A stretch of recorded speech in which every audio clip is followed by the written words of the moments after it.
Gud. Har jeg noget magi? Oh my god. And we are now live. Welcome to Templar Talks episode 2. We are glad that you are joining us today for a discussion. What are we supposed to be talking about today? Power levels relating to price of cards. Does it have an effect on things? And the crucial question that everyone is asking, is Magic the Gathering too expensive, or are you just too poor? Today I am joined by no special guests. Actually, we have no guests today. It is an all Templar affair. Now we have managed to kidnap Alex and convince him to work for free, the Templar way. We've got our CEDH aficionado of the Templar, Ed, trying to push those power levels up. Alex, obviously, it was actually quite funny when we were setting up.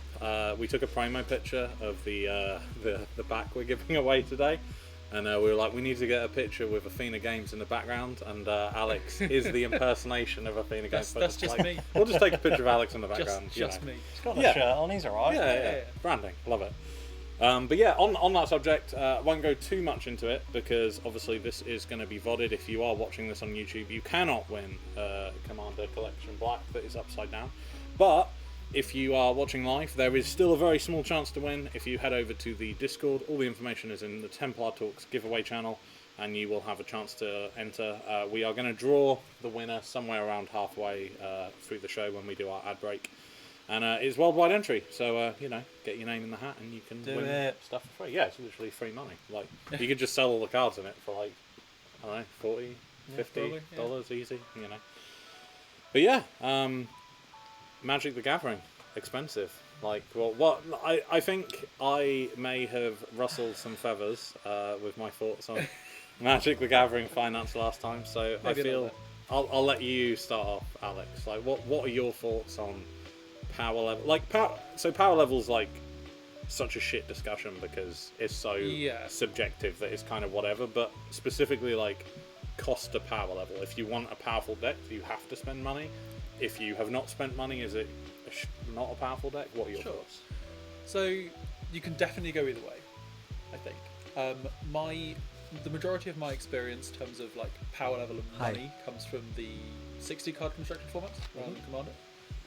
Obviously, I think Ed's probably going to talk mostly about Commander. So I'll go for Modern. Yeah. Because Modern, I think, is like it's like the ideal point of discussion, I think. So Modern power level obviously varies depending on what you're playing. Like certain things are always going to be better. Certain things are always going to be more expensive. So like the highlight of this is the Modern Horizon stats. Yeah. A lot of really powerful cards.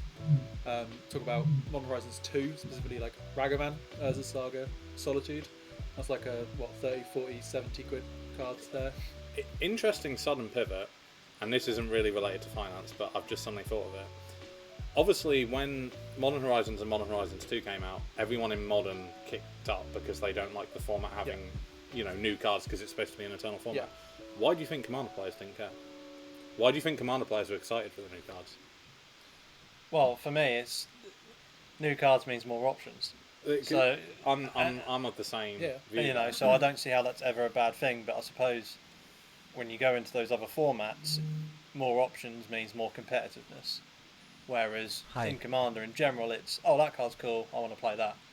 And you haven't got to worry about anything else. Whereas I suppose you can find more casual versions of games in Modern, but I think in general, people, from the outside looking in perhaps, I've dipped my toe into Modern, but I've always seen it as, if I want a good Modern deck, or if I want to go play Modern, I need a good Modern deck. I can't just turn up with a random tribe that I like the look of and go, this is my 60 card deck, and am I ever really realistically going to win a game? I played Elves for a very long time, my friend. Well, it was like who was it came to Modern a few weeks ago and they were playing Prowess, but they were doing it with, was it monks? It was like, or wizards. Yes, Ashley was. Yeah, there was that very specific. Prowess. Yeah. Like, it's like you take the meta deck, but it's like, I'm going to try it this way. I like that though. I think that's what... It's a very neat touch, but I think it takes a particular person. Yeah, especially if that deck still isn't really on a competitive touch. And you have to come with the mentality that like you're you're playing a cheaper deck, but you're accepting that you're going to lose games because you're playing a cheaper deck. Yeah. Yeah, like going back to the modern versus commander thing with Modern Horizons. I think I did mention it last time as well. I think it's a lot to do with the mentality that, like, if you're a commander player, you need 1 solitude for your white deck. Yeah. If you're a modern player, you need 4. There's a difference between like 40 quid and like 200 quid. Yeah, that's fair. And like stuff like Ragavan, not that good in commander. Even probably in CDH, he's probably like borderline. Yeah. Especially because I mean, he he makes decks, but is he Yeah. really going to be a difference maker? No. Yeah, No. exactly. He's redefined modern. Yeah. Stuff like Urza Saga. Urza Saga is probably very good in modern because it's a tutor. But again, you need 1 of it. Yeah. And like modern, obviously Urza Saga reinvigorated like affinity decks and created new whole archetypes, especially when Luris is still legal. But again, you need 4, which is the difference between like, oh, I guess I'll not buy a couple packs this week. I'll pick up an Urza Saga. Between like, I guess I'll spend my Magic budget for the month on a playset of Urza Sagas. Yeah. It's kind of the difference there. I don't know. Is that new tech though? Like, I guess financially it's a burden, like, and it is fatiguing. But when Modern Horizons so far, their roadmap has been once every 2 years. So to inject new cards into a format every 2 years and reinvigorate decks that like didn't work, like Affinity as an example, since I think Mox Opal got banned. Yeah, it Affinity got fell hit off the super map a hard, lot when Mox Opal. whereas now it's kind of brought it Started a a little little bit comeback, back. yeah. I think that's why I like that. But like, I just think it's super interesting that Commander players specifically are excited about sets like Modern Horizons 2, and yet modern players hate it. Well, realistically, You know. Commander players can be excited about any new set, Yeah. because with every new set comes new legends, right? So that's Yeah. a whole new deck to then build around, even if maybe the base of a deck stays similar to something else, but a new legend is just variety. Hi. And in Commander there is variety, and I think that's why it's such a popular format. Because, you know, you going back to the solitudes and stuff of Modern, how long is it before the meta changes and Solitude becomes redundant? I'm not saying it's... Oh, I don't know. Have you read Solitude? Well, yeah, exactly. Solitude's maybe a bad example, right? But like, that could easily happen with Yeah, for any sure. new card. Whereas in Commander, if you like the card, you're just going to play it because Yeah. it doesn't really matter. Yeah, that's fair. And Before we go too deep into the conversation, I feel like it is appropriate to say thank you, Billy Beefcake, for the 12-month subscription. Oh, Sending wow, us a, really? Thank you, Good Bill. stuff. Sending us a heart. Thank you Thank very you much. to Thank you. Falconer as well for 14 months, who was saying 1 in 3 in focus, not bad for Templar standards. and the one is like literally a Discord overlay as well. Exactly. God Prince Jester, 20 months. How goes the nerdery? Now, when we get like, you know, another 20 months, maybe we'll be able to get a GoPro that will actually just have us all in focus. You know? That's, to be honest, I do keep looking at used GoPros because I have found that is the big problem with webcams, is they're designed for one person to like Yeah, sit in front of. absolutely, So yeah. we're all kind of once we nail the consistency, we'll be alright. yeah. It's funny, exactly. like, right? I'm technically the one in focus, and I'm also the one in an overlay. Yeah, I But, know, but you know, And it also is the worth final mentioning. subscription though. It- CPD Tom 18 months. It is worth mentioning, by the way. Marcus is kind of our man in the booth. Kind of, I keep meaning to like go underneath him here. He's kind of manning chat and moderating and making sure nothing gets out of hand.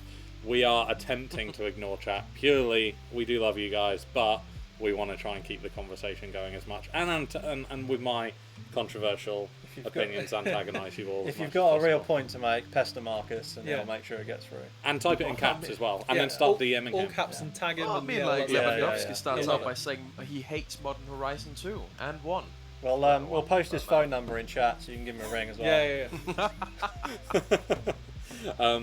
But yeah, sorry. Modern Horizons. Yeah, I think going back yeah. to something that you mentioned, you made a very bold statement of modern players hate Modern Horizons, Yeah. which is something that I will take issue with as a modern player-ish. That's so. Okay, so this is coming at modern players. This is very specifically coming at modern players, actually, because this was an interaction I overheard, and I can understand why it happened, because there was a casual deck being played that had a lot of expensive cards in.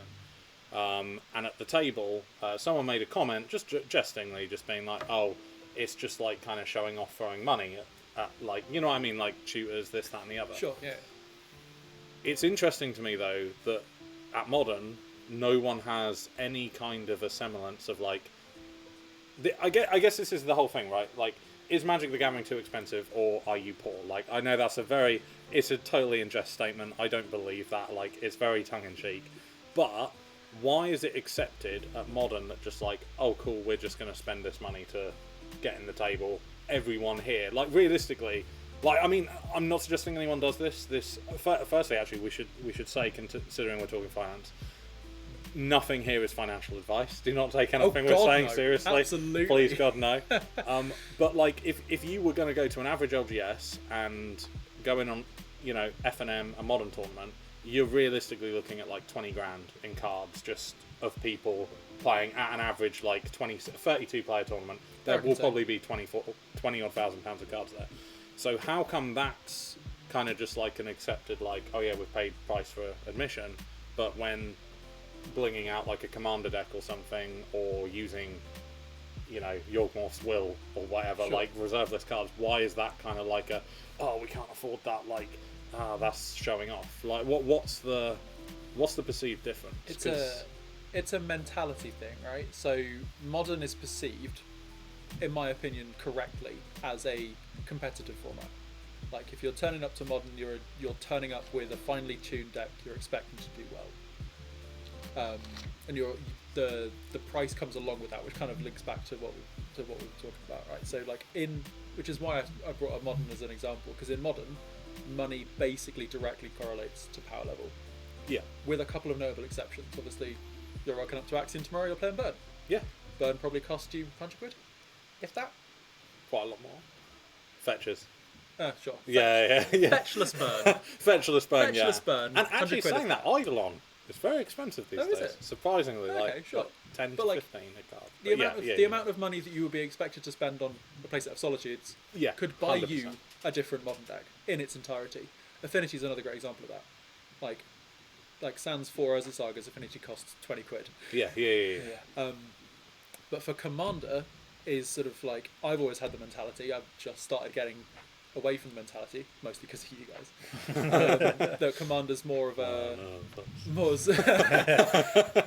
Don't, because I've bought some cards and it's not. But yeah, Commander's always been more of a casual format, right? Yeah. So you pick your legend that you like, and you build a deck around them. Like I've done that multiple times. Like I've built Commander decks that I know suck. Like I bought an Asperia.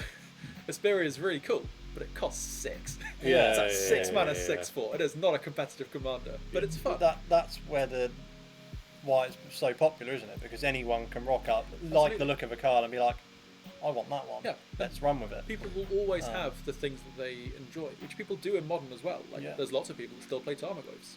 Yeah. They shouldn't. Yeah. Probably, but they do exist. And then Commander, that's sort of the format where that's celebrated. Like, exactly. Do you like zombies? Sure. Do you like fairies?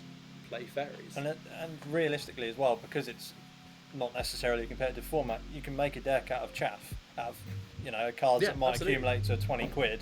You've got a 100 card deck, and away you go. No one's gonna be like, oh, that's not good enough. And you know, people are very light-hearted in Commander, so they perhaps if you sit down on the table and everyone's got a £200 deck, that guy's playing a £20 deck, they'll give that guy an extra 3 turns before he can do anything. Yeah, for sure. They won't target it or come after him. Whereas in Modern, it's very ruthless, right? You're only playing against one person, so the other guy's trying to win. If you turn up with your fun deck, he can only he's got to try and win. Like, do you know what I mean? There's no way he can be passive. I guess that kind of brings in the irony in the fact that Commander is the casual format, but Commander, in a sense, then, the reason there's more, at least in my experience, arguments at the Commander table, particularly when you're playing with people you don't know, and saltiness, is, I guess, because it's such a open to interpretation power level, it's like, it can be a bit like, oh, well, why have you put that card in? And, see, for me, there should be some sort of definitive list on power level that everyone can assign their deck to. There is nothing official on that front, and I think it would cause solve a lot of them arguments and them issues that people do have when finding fresh pods and different players they haven't played with before. If there was a definitive list that you could all refer to, and say, right, my deck probably falls in that category. Oh, well, my deck maybe falls in this category, but, am I okay to play it? And you can all come to terms with that. Yeah, absolutely. It's just making that list is so complicated and difficult, because you can't, it'd be so easy to be base it off the commander, right? So Urza, Corval, that kind of thing. Yeah. You're just this commander is clearly powerful, you can go in the upper bracket, but then you could build Corval Dragon Tribal. Yeah, or sure. Noble Tribal, and that kind of thing. Or you could build Chair Tribal or some nonsense like that. Yeah. So you can build it in silly ways that you have to factor in. Yeah, I think for me, how I always try to keep my power level down, and I think it's actually wrong now. I think fetch lands are actually good in lower power games, because I think mana fixing just makes people's strategy work. I don't think fetches are an issue at all. It's definitely not fetches. I think mana bases in general aren't an issue. If you've got expensive lands, then sure, go play them. For me, the big thing is tutors, because they bring consistency, and if your deck is doing what it wants to be doing nearly every time you're playing it, because you can go choose to the best cards. But saying that as well, free ramp like Crypt, Jeweled Lotus, cards like that, I think are also... Yeah, I mean, I'd go Sol Ring. I know everyone, or nearly everyone, is playing a Sol Ring, because why wouldn't you? But, at the end of the day, it's still, what, a $3 card, £3 card or whatever. Well, and, this is, if you've got a 20 quid deck, you might not afford the Sol Ring. This is the mad thing about Commander, right? So, Sol Ring is in every Commander precon. Every single Commander precon. You know the formats Sol Ring is legal in? Commander and Vintage. Yeah. That's it. Yeah. Because it's like this. Because it's busted. Yeah. I do find it...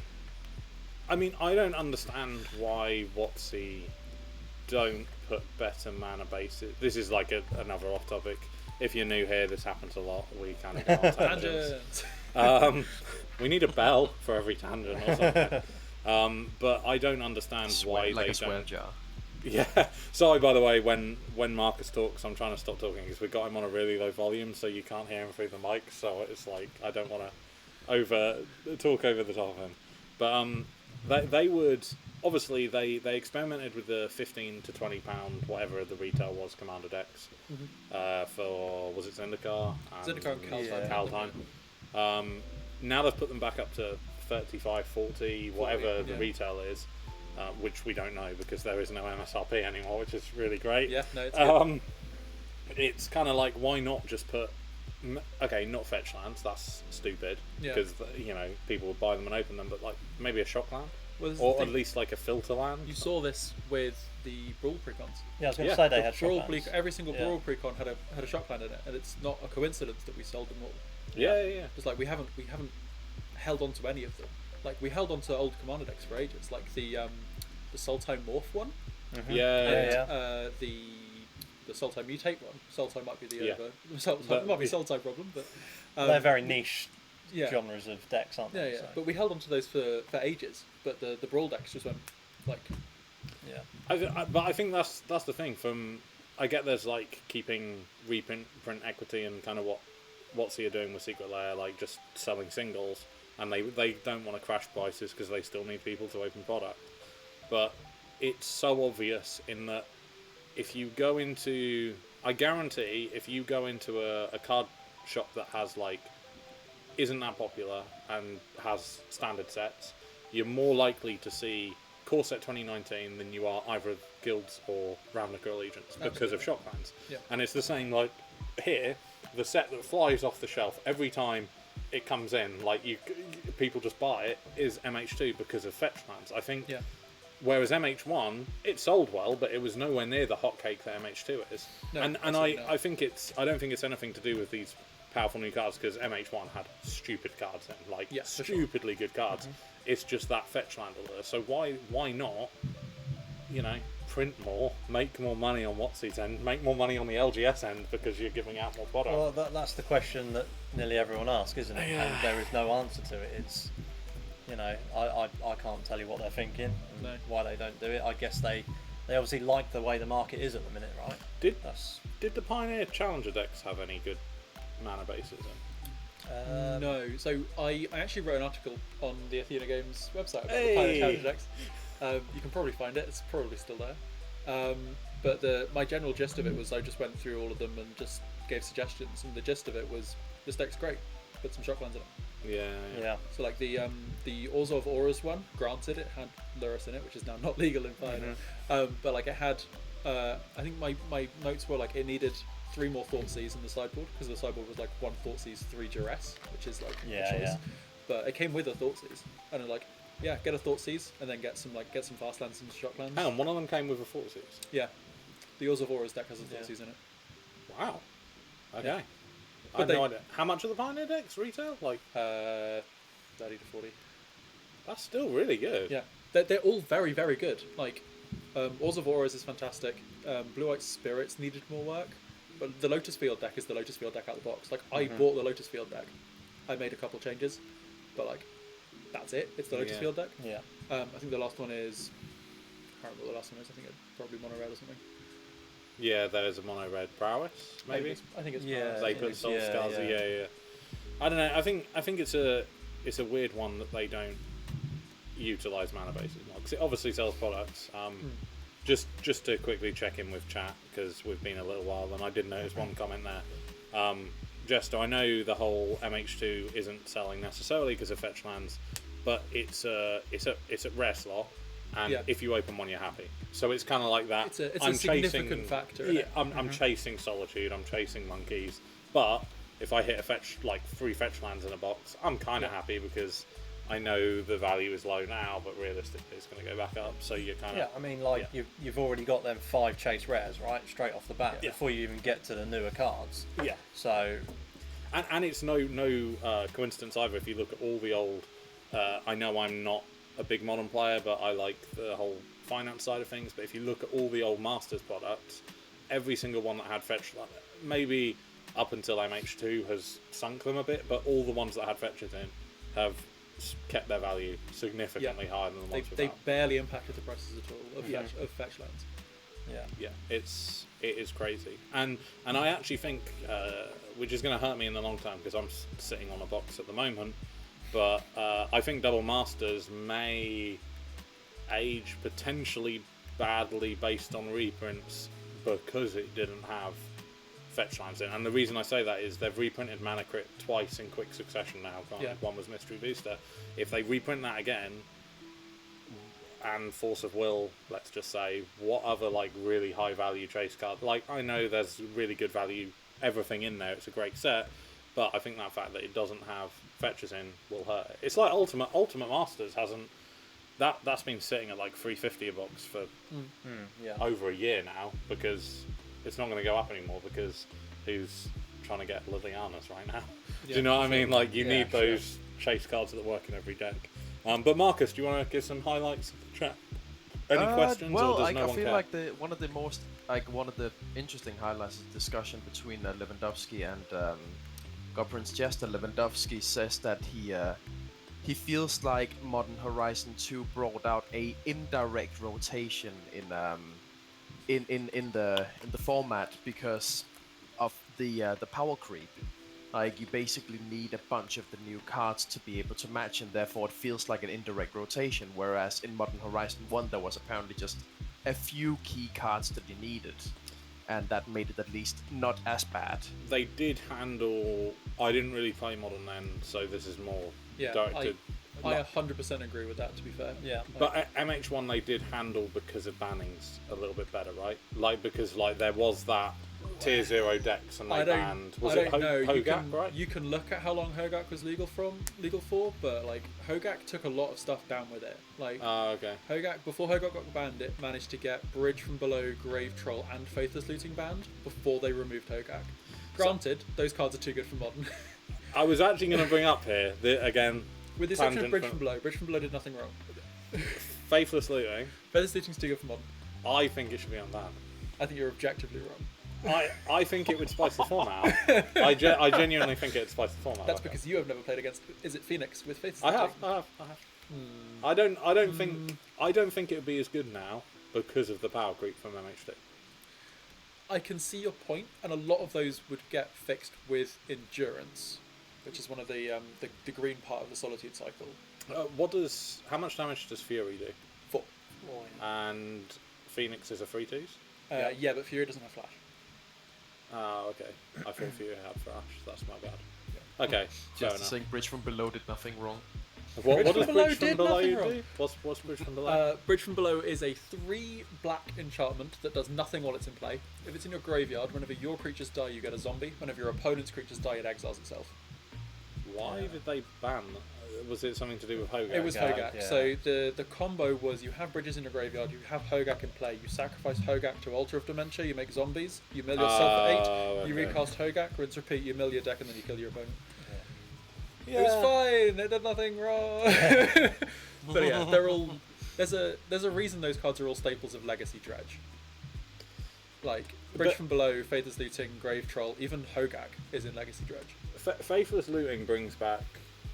It doesn't bring back Dredge, but it would make Dredge stronger. It would bring back the Phoenix archetype. It would make Sure. Hollow One better, in theory.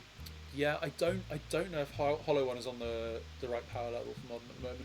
Yeah, Just because it's just a 4/4. If Faithless Looting was there. It's just a 4/4. Like Phoenix is a 3/2s with haste. Dredge just kills you. Yeah. But Hollow One is like, here's my 0 mana 4/4, and your opponent goes, cool, Solitude, and then Ephemerate my Solitude, and nothing matters. I think that Please keep like trying. I've been watching so much Legacy lately. I'm just like on the power level. Like it needs to be higher. Well, this is the thing. A lot Unban of everything. people said that Modern Horizons 2 was the first push, or one of the first pushes for Wizards making Modern the new Legacy. Yeah, I agree. I think that's what they're trying to do. Which I think the key there is free spells. So obviously Legacy is renowned for free spells, Force of Will, that kind of thing. Modern Horizons and Modern Horizons 2 brought us the Force cycle from Modern Horizons 1, so Negation, Yeah. Vigor, Vigor is the other big one. then 3 unplayable ones. Yeah. But Vigor and Negation are the big ones, and then obviously all the elementals from Modern Horizons 2, which basically means that you have the same mentality as you have playing Legacy. So obviously, if you're ever playing a blue deck in Legacy, you can't confidently resolve a spell because you can't play around Force of Will and Daze and all that stuff. You have exactly the same thing in Modern, where it's like, I could go off with my creature combo, but my opponent could interact with me with Solitude or Endurance to get rid of a graveyard or that kind of thing. Like, sure, you're playing Dredge, you can confidently cast a Cathartic Reunion and discard 2 Dredges, but if they just Endurance your graveyard away, then you draw 3 cards and you've done nothing. Yeah. I don't know. I find I'm watching old GPs. So obviously it's older Legacy because MH1 hasn't even been reprinted in the ones I've been watching because it's like pre-COVID. You know what I mean? When there were a lot of GPs. Yeah. The thing that sticks out to me rather than just 3 spells is the ability to dig, like Brainstorm, Ponder, Much better like cantrips, yeah. stuff like that. I think is what they need to put in if they're going to do it. But equally, people have said that there's a lot of that in Modern now, because there's stuff like DRC is good for it. Darcy's really good for digging. Opt and Consider are really good cantrips. Expressive Iteration. I've seen lots of arguments for Expressive Iteration That's being the banned Is It in one, Modern. right? Yeah, so Blue Red, you look at 3 and you do stuff with them. That is an insanely powerful cantrip. It's only slightly worse than Ponder. I think the crazy thing with Expressive as well is that was a standard legal card. So there's Like, Yeah. but that's Yeah. well, yeah, I forget that standard hasn't rotated yet. I don't Yeah. really keep up with standard. But the fact that like crazy card, it's like Dredge as well. Dredge has basically become more playable again now because of standard reprint cards that have been printed in standard have given it a new lease of life, which is funny when But like it's probably because they're like weaker decks. Really. Yeah, true. So they'll take whatever they can get. I actually did Sick you watch? burn. any Yeah, of well, the- Uh-huh. Your reason for that, Stephen, is because your deck shit. Did you guys watch any of the This is super tangent because we don't even cover this shit. But did you guys watch the Arena Alchemy Championship? Whatever the fuck the competition was? It wasn't Alchemy. It was watched the any, standard, but I right? do. No, it was Alchemy. There was right? I think there was an Alchemy Oh, one. I've I seen haven't the- watched I'm it, sure but I there do was a play a lot of standard one as Alchemy. well. I think there was a standard one Yeah, as well. because I know I've watched the standard final, but I think they did 2 in fairly quick succession. Yeah. Okay, I feel really bad because I can't remember the guy's name. Is it Jim Davis? Yeah. Big YouTuber. Yeah, yeah. He He's went real 8-0 and then like got 2-0 in his first like knockout Yeah. game after that. Yeah, but I was watching that and I was like, holy shit, I need to play. Like, I didn't realize it was Alchemy. I'm stupid. I was like, fuck, I'm gonna go buy a standard deck and play standard, and I was like, oh, none of these cards do this anymore. Yeah. And like the deck that won isn't a standard I don't meta think deck it's- because it doesn't No, do the thing. it won't be, no. So it's like I think that's sad that like people hate the power creep, but for me, I think watching it and playing more powerful decks is why I like CDH and why I like powerful commander decks. It's because there's less durdling and the game is snappier and there's more interaction. I love more powerful decks. Like, you see it a lot. That reminded me of conversations I've had with Yu-Gi-Oh players. Because you are a Yu-Gi-Oh player, Stephen. I am. So I think that's why you have them as a mentality, because people that started at Yu-Gi-Oh players, Yu-Gi-Oh games, for those of you that don't know, Yu-Gi-Oh games take 4 turns. Total. 1, 2, 3, 4, game ends. Yeah. Magic games, you could go 1, 2, 3, 4. You could take 4 turns each and nothing could have happened, realistically. Which is why, like, a lot of the Yu-Gi-Oh players I've talked to was like, yeah, I would play Magic, but god damn is it slow. And it's like, it's actually not once you get past the learning curve, which is why people like competitive. I don't think Modern is an entry level format at all. And I'd say if you're a Yu-Gi-Oh player, you'll probably enjoy Modern. Because it's not too dissimilar. Yeah. I mean, it's probably the biggest. There's also, going back to the theme of the video, the mentality is from Yu-Gi-Oh players that Magic is the more expensive hobby, which is nonsense.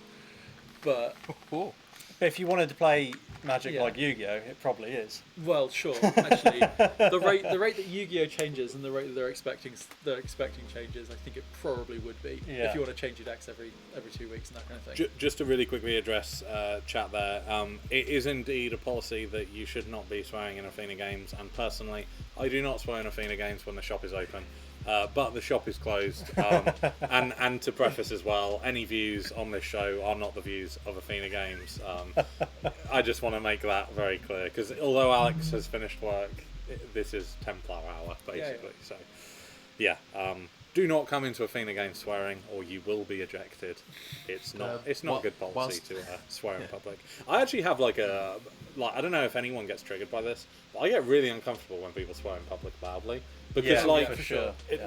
One of our friends who I won't mention, like, you'd be in a restaurant and there'd be like families around you eating, and it'd just be like fuck, and you're like, dude, like, there's literally. I think it's because I used to be a teacher. I'm like super conscious that, you know, you go into an environment that's family friendly. In his only defence, he's very. Parents are watching. In his only defence, I would say he's a very much countryside kind of guy who's used to open spaces. Yeah, that's true. I'm going to drop the biggest F-bomb in Athena and blame it on these guys. Please do not do that. Once we have the attention on You'll the get chat, a big I do want to 10% point out discount what on here. Jester said. What was that, Marcus? Modern has kind of gotten too big to fill the thing it has created to. That's why I love Pioneer. It's like a fresh young Modern. Modern was supposed to be the bridge between Legacy and Standard Blood. At this point, Modern is so vast, it's not easily a bridge anymore. It's just a whole ocean. I think it's the correction, as we briefly mentioned before, that Modern is what sees long-term replacement for Legacy. Legacy is gonna... They're hoping it will just disappear quietly because they don't want the reserve list thing to keep becoming an issue. So they'll probably, my prediction is Modern Horizons 4, start reprinting stuff like Brainstorm, Force of Will, the cards that aren't on the reserve list, and then just say... I don't know if they'll go that far, but I 100% agree that Modern no longer fills the purpose that it is designed to. But the purpose that it was designed to fill was its purpose that was given to it 15 years ago. Yeah, like, that's naturally going to happen. You saw it with Legacy, even Extended. Extended, for you that don't know, was pre-modern. So Extended was basically the bridge between Legacy and what was then called Type 1, I think, or something. There was Type 1 and Type 2 before Standard existed. I'm a bit fuzzy on the details. But Modern was introduced as a fixed Extended, or a smaller Extended, which is basically like, it's just sort of how Magic works, which is just like, as you get a bigger card pool, the format gets better. Like, you get things that come out and break old things. Like Modern Horizons 1 is a perfect example of that with Hogak, because like, before Hogak was printed, Dredge was fine. It was like tier 2, like, you were scared of Dredge, but you beat Dredge with a Rest in Peace or whatever. Then Hogak came out, and then nothing mattered, because your Rest in Peace came down on turn 2, and turn 2 was too slow. Because it raised the power level of all these old cards. Which is just an inherent thing that's going to happen with Magic. It's going to happen with Pioneer. I mean, I love Pioneer, but it is going to happen with Pioneer, because Pioneer's already 7-8 years worth of Magic sets at this point. I mean, there's a similar conversation going on in Commander as well, right? Like, people are saying, is it now getting Absolutely. no longer Commander? Do you know what I mean? Is it no longer that casual format because of cards like Dockside and examples like that? I mean, I personally have no issue with it, right? Because I like it, and if you got it, I'd play it, but I wouldn't. When that fucking conversation came up, when people were trying to start another format because of the Walking Dead fucking sequel. Well, this is it. Yeah. Like, That was just like, That was mad. what are But you guys doing? that reminded me of a format that some of you may not have heard of, referred to as Tiny Leaders. Tiny Oh, leaders. I've definitely heard of You it. guys familiar with haven't Tiny heard Leaders? of Tiny it. Leaders I've was heard of for it, you guys. Okay, so Tiny Leaders was a format that was introduced where you're not allowed to play anything more than 3 mana. So singleton, 50 card decks, capped Okay. at 3 mana. That sounds kind of fun. Shut up, No, Michael. it's not. It's not fun because it's 50 card singleton legacy. Yeah. Marcus, Or you're the single- eye candy. single card Stop 50 talking. singleton 50 card vintage is what it turned into. But I have also just remembered when they created Tiny Leaders, every single 1, 2, and 3 mana color combination had a commander except Sultai. There wasn't a single 3 or below mana Sultai commander Oh, you just until can't they play. Yeah. until they printed Leovold, which they removed hastily from Yes, the they format. certainly did.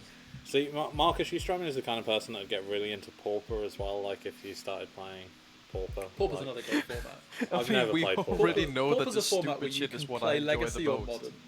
That's how you build Pauper decks. You can build a Legacy deck or you can play a Modern deck. And that's how you play Pauper. It's great. Interesting. Yeah. Interesting. You can play Burn, I mean, and it's like, Legacy I Burn. am the You can Shiro play guy. Elves, and it's Legacy Elves, or you can play Zoo, which is Modern. Yeah. Oh dear. And anyway, so the actual subject. Let's quickly touch on it for 5-10 minutes before we have our first break of the day. Our only break of the day, actually. Is Magic the Gathering too expensive? So I'm gonna just rile it up here. This isn't related to Commander. This is all formats. I think Commander is actually the only format that you can say it is not too expensive because of the casual nature and the Rule Zero conversation. If you guys are not having Rule Zero conversations, that's just like... I think this is my whole big problem with Magic, is that people need to be more honest before the game and like open about what they're doing. But in all avenues of hobbies, right? So if you're gonna relate this to Warhammer, actually let's do a much easier one. If you want to race cars, if I wanted to go out and race cars, I'd buy a racing simulator. I wouldn't go and buy a banger track car. I wouldn't go and buy a Tourer. I wouldn't go and buy an F1. You know what I mean? There's stages. Yeah, absolutely. So with the whole, is Magic the Gathering too expensive, or are you just poor? Is it a problem? Because I think it's accepted that Modern is not a problem. Like No. most people are like, no, £1,000 for a deck, that's cool. But Legacy What the is that? Yeah, I know, Marcus. Yeah, I get that. I So get that is the perfect reaction, because we're all sitting here being like, grand £1,000, for yeah, a deck, easy. that's okay, because we have that mentality. Mr. Shirai over here, I tell you what, actually, Marcus, just again to refer to our giveaway, Marcus, if you put the details for our Discord in the chat, all the information is there if you want to enter. Marcus, recently, I talked him into buying Commander Collection Black. He bought it. He was happy paying. How much did you pay? Like €40, €45? 40 euros ish. Yeah. 40 euros. So it was cheap. It was a very cheap copy of Commander Collection Black. And bought it, happy when it arrived, and then he opened it and just messaged me, "What the fuck? This is 8 cards." And I was like, "Yeah, but they're gift cards." Good value. I get it. I'm sure they're fucking great cards, but I felt so scammed.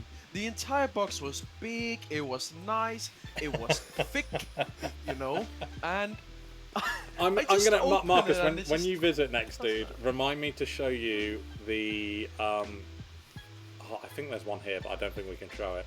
Remind me to show you at my place the box for Secret Lair Ultimate Edition, because that is that's the biggest fucking scam That is a troll. ever. got one up there. Yeah, it's literally like a box that's like Yeah. bigger than one of these cubes, and then you cards. open it and there's 5 cards in it. It's I so got bad. 2 because they were that good. Yeah, it is. It was like the biggest scam ever. But yeah, it's crazy that we're sat there being like £1,000 is okay for Modern. Yeah. So I want to call out. There's someone going further than us in the chat. This is Rocco. Magic is cheap. It's just the world that we live in that's expensive. Magic is cheap is one of the hottest takes I have ever yeah, heard. but I agree. If I want, so I completely agree with that statement, and I can't remember who it was that used this as an example in a YouTube video a long time ago. But if I wanted to go racing, or if I Yeah. wanted to go play golf, both of those hobbies would cost me significantly more than the extravagant amount that I do spend on Magic the Gathering. Absolutely. And I think that's the thing. Everyone kind of hates the reserve list. I think this is the thing. Hates the reserve list, thinks Legacy is inaccessible. Is it just that is the Formula 1 or Formula 3? Well, I don't know how the fuck you get into Formula 1. Whatever cars you drive in that scenario, is that just the part of the hobby that you want to do but you can't do because that's life and that's capitalism? That's where the elites are. Like, there's always going to be, like, I guess Magic's equivalent Legacy, or like the old school, like 93, 94 Magic, which is where, like, that's where the proper boomers go. But yeah, I think there's always going to be that kind of elite level. I'd argue that, like, with other hobbies, you don't get a constant release of new product every couple of months. Because for me, I'd always tend to, you sort of get to, like, October time and they've just dropped their last product for the year. You might get a little something at Christmas or whatever, but you then go for a bit of a lull and you're like, oh, when's a new product coming out? I'm getting, I want something. I want to be able to go and buy something.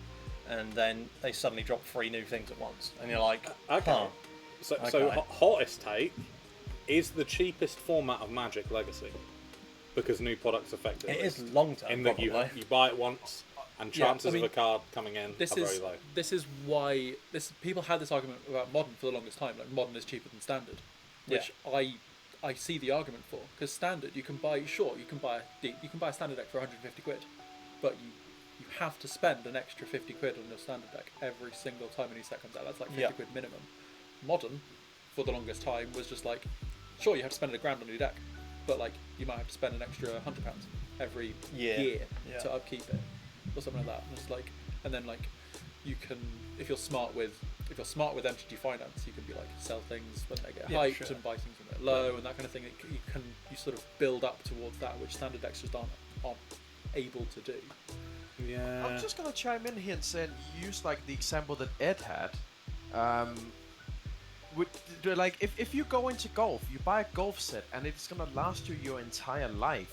Yeah, the only thing you end up then paying for is a membership to some kind of golf those course fucking memberships, my guy. Yeah, it's the memberships that are king. Insane. Yeah. So if we use the same example, that sure, you really have to spend depends. upkeep I on- actually know 2 people personally who went to golf as a hobby, and it was not that expensive as you might think. It is one of them. It's how far do you take it? How far do you get involved, right? Because you can be a casual Magic player, right? You can buy a Commander deck, play every couple of months, and that's that. Like, you don't go no deeper, right? Well, you could buy a single Commander deck and use it every single time you play a Commander.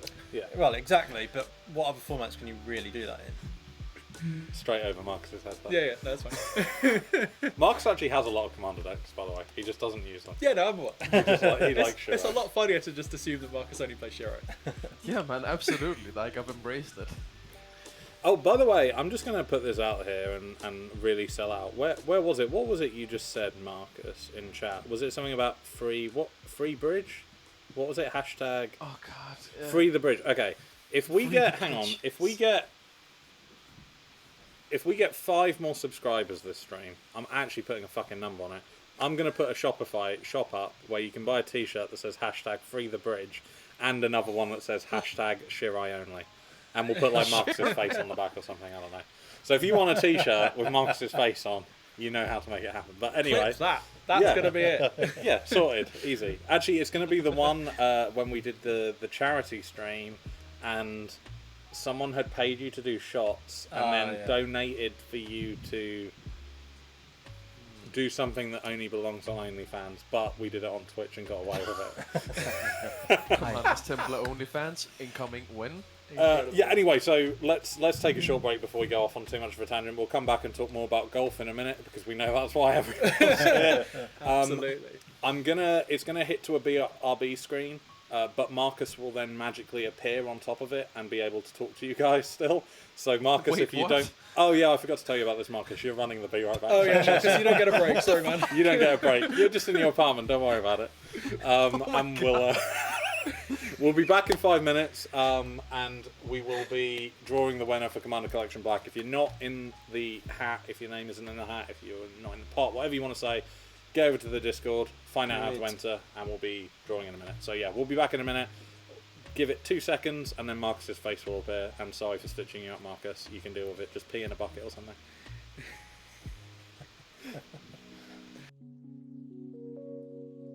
At Commanders Templar, we're incredibly proud to support our local game store, Athena Games. Located in the heart of the Norwich lanes with plenty of nearby parking, they've got all of your gaming and hobby needs covered. For all variety.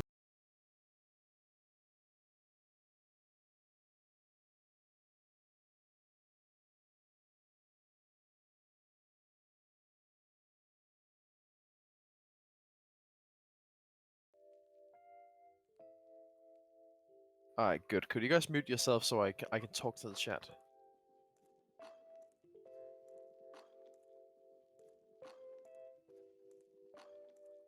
Oh, fuck. Okay, fine.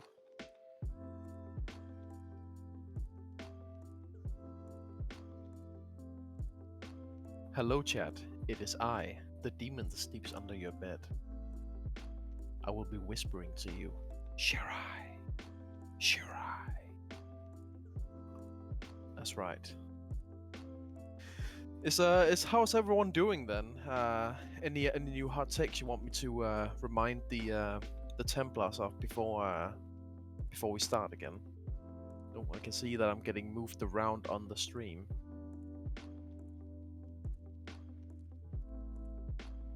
Some point they'll figure out what to do with me. I am now in the shop. Like, this is beautiful. Okay. Discord link. Right. I'm so sorry. Yes. Okay. Shit. I will be providing you a Discord. Here you go. It's very simple. When you go in, do please take a little gander at the rules, but otherwise it's a bit of a free for all. We're lovely people here, but we do tend to beat each other up. Just I was originally intended to send this much earlier, so that's on me though. Appreciate the effort though.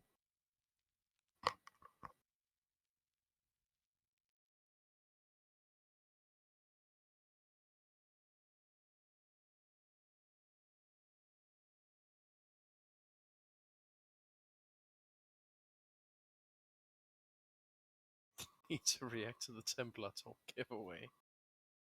Oh, man, like wait, what?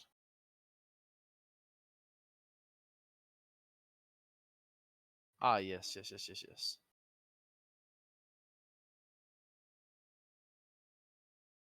Yeah, absolutely. Under declarations, there is a channel called Templar Talks giveaway, and under that you can participate in the giveaway.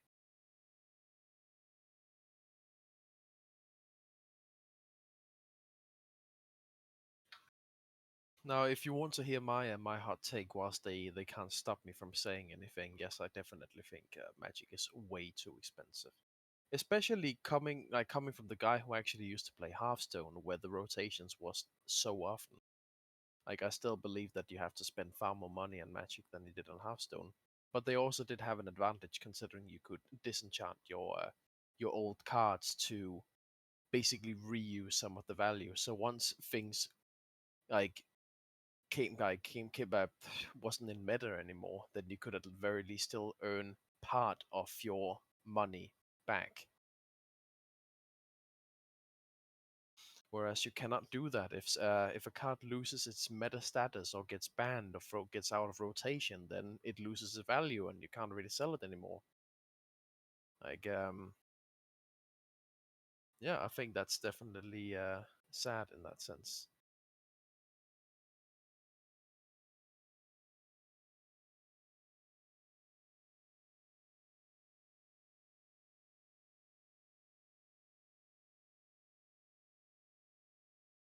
Also, regarding Pioneered, it seems that with these decks, they really want to push for it. They do seem to be nice bang for money, and these decks are more or less playable.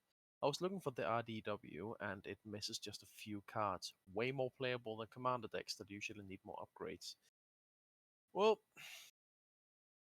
yeah, yeah. Wow, my commentary is incredible, right? You can tell that I am the one who's who actually knows the least about Magic. Yeah, it actually that's true. Like there is a genuine like viable options in Hearthstone to play for free, but I do feel like they are definitely also limiting it here, and it has become worse and worse over the years in Hearthstone. Brawl was dead at start. I don't know. I've had a good laugh in Brawl. Like I just genuinely one of the formats I play the most, or up played the most.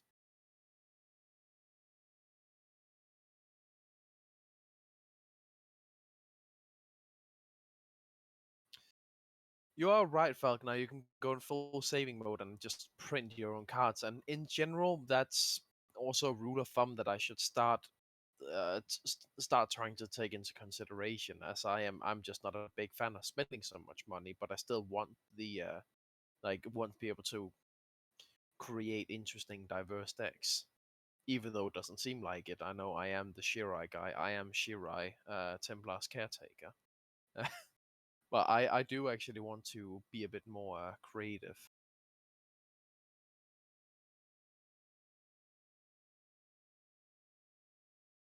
I think the biggest problem with printing your own cards is that there are multiple tournaments like that aren't really keen on, you're printing your own cards for like I guess the main reason would be that if there's certain decks that are meta, like that everyone is going to be printing those decks, and if there's a paywall to those decks, then it forces people to be more creative actually.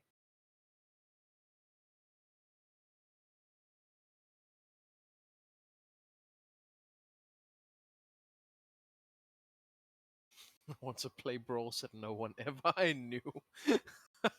Well, now you know me, and I say I want to play Brawl if I still played Hearthstone.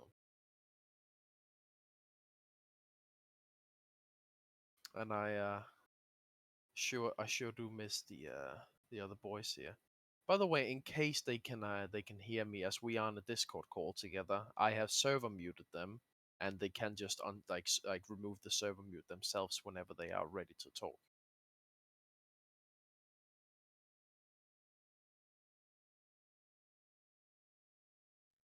Got him.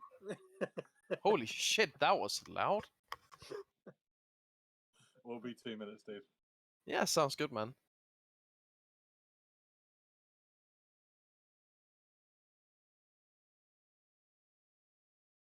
Yeah, and absolutely, like Fagner. But in the end, it seems like with these kind of card games, regardless if it's being Hearthstone, if it's Magic or any other card format, there will always be a degree of pay to win, and that can't be avoided. It's just whether or not the win barrier, how high it should be.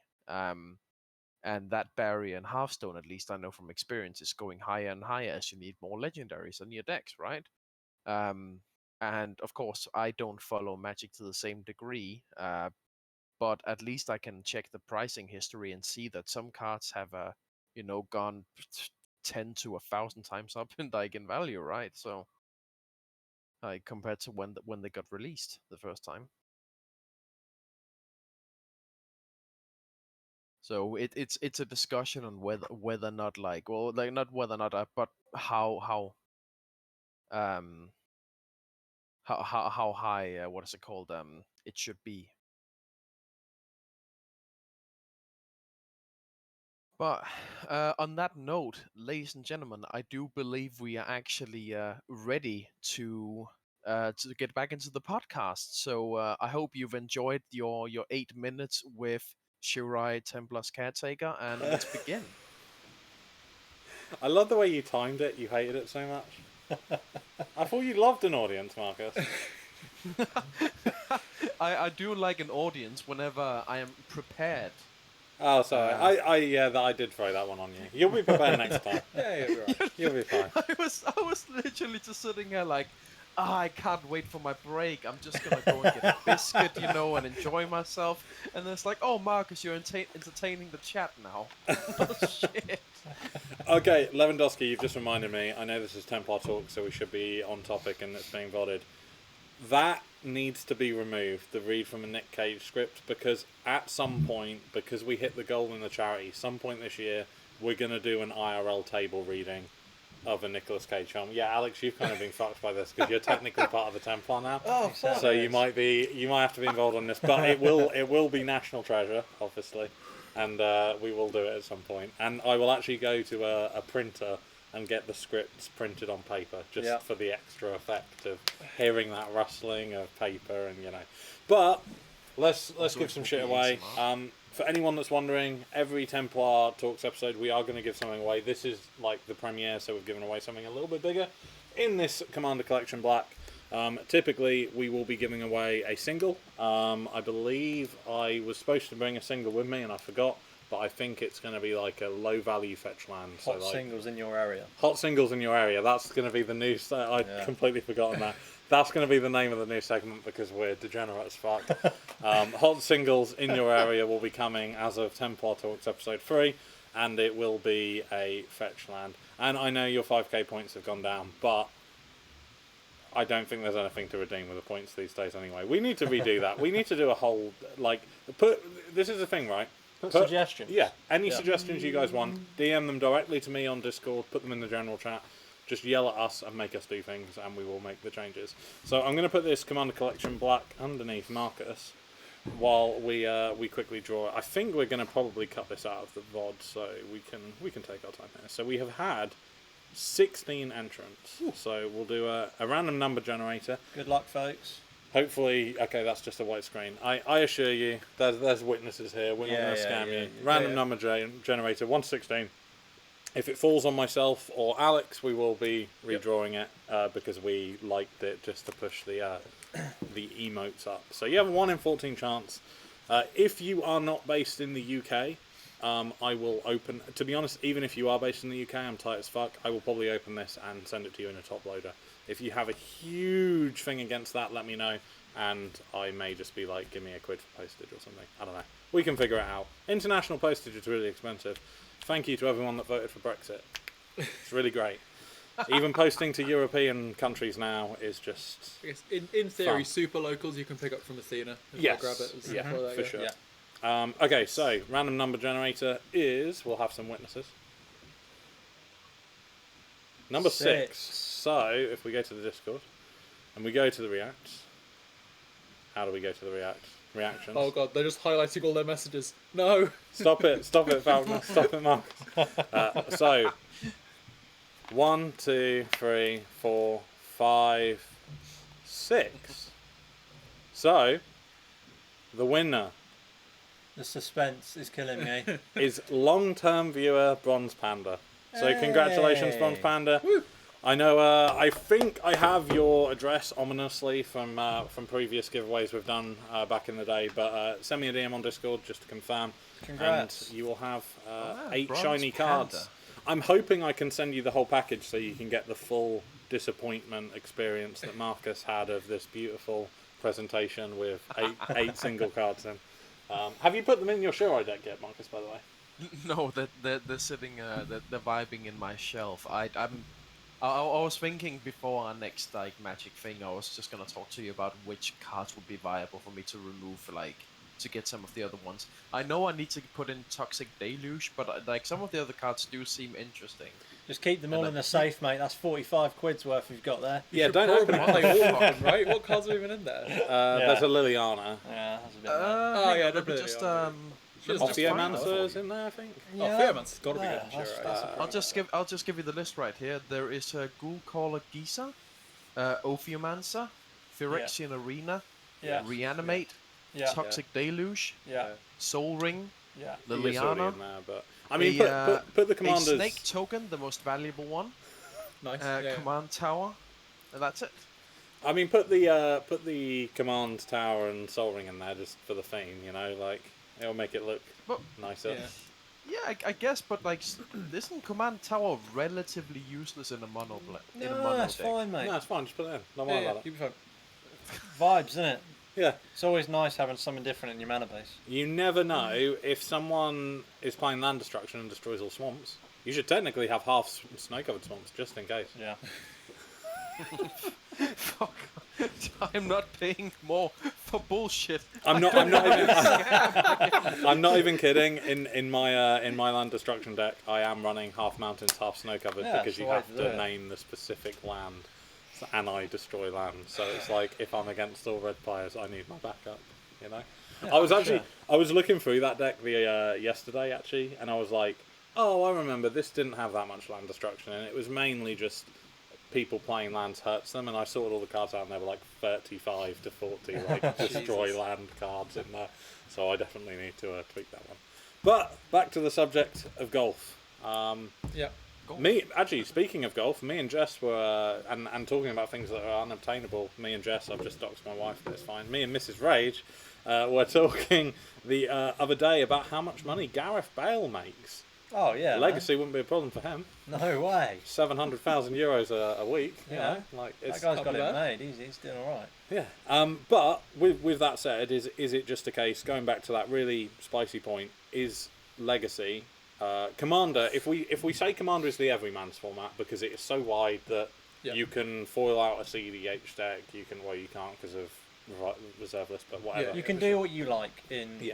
Commander, You right? have full control. Yeah, depending on what person you are, what your budget is, you can make it work in Commander, and that is why it's so popular and why it's everyone's format. Yeah.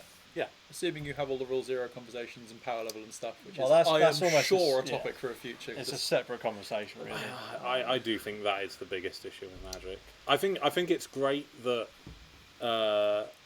it's an unfortunate time to even bring them up, but I think what Hate Your Deck did with the Rule Zero conversation was a fantastic thing for the format in general. Yeah. But I still don't think it's utilised enough. I like playing even here.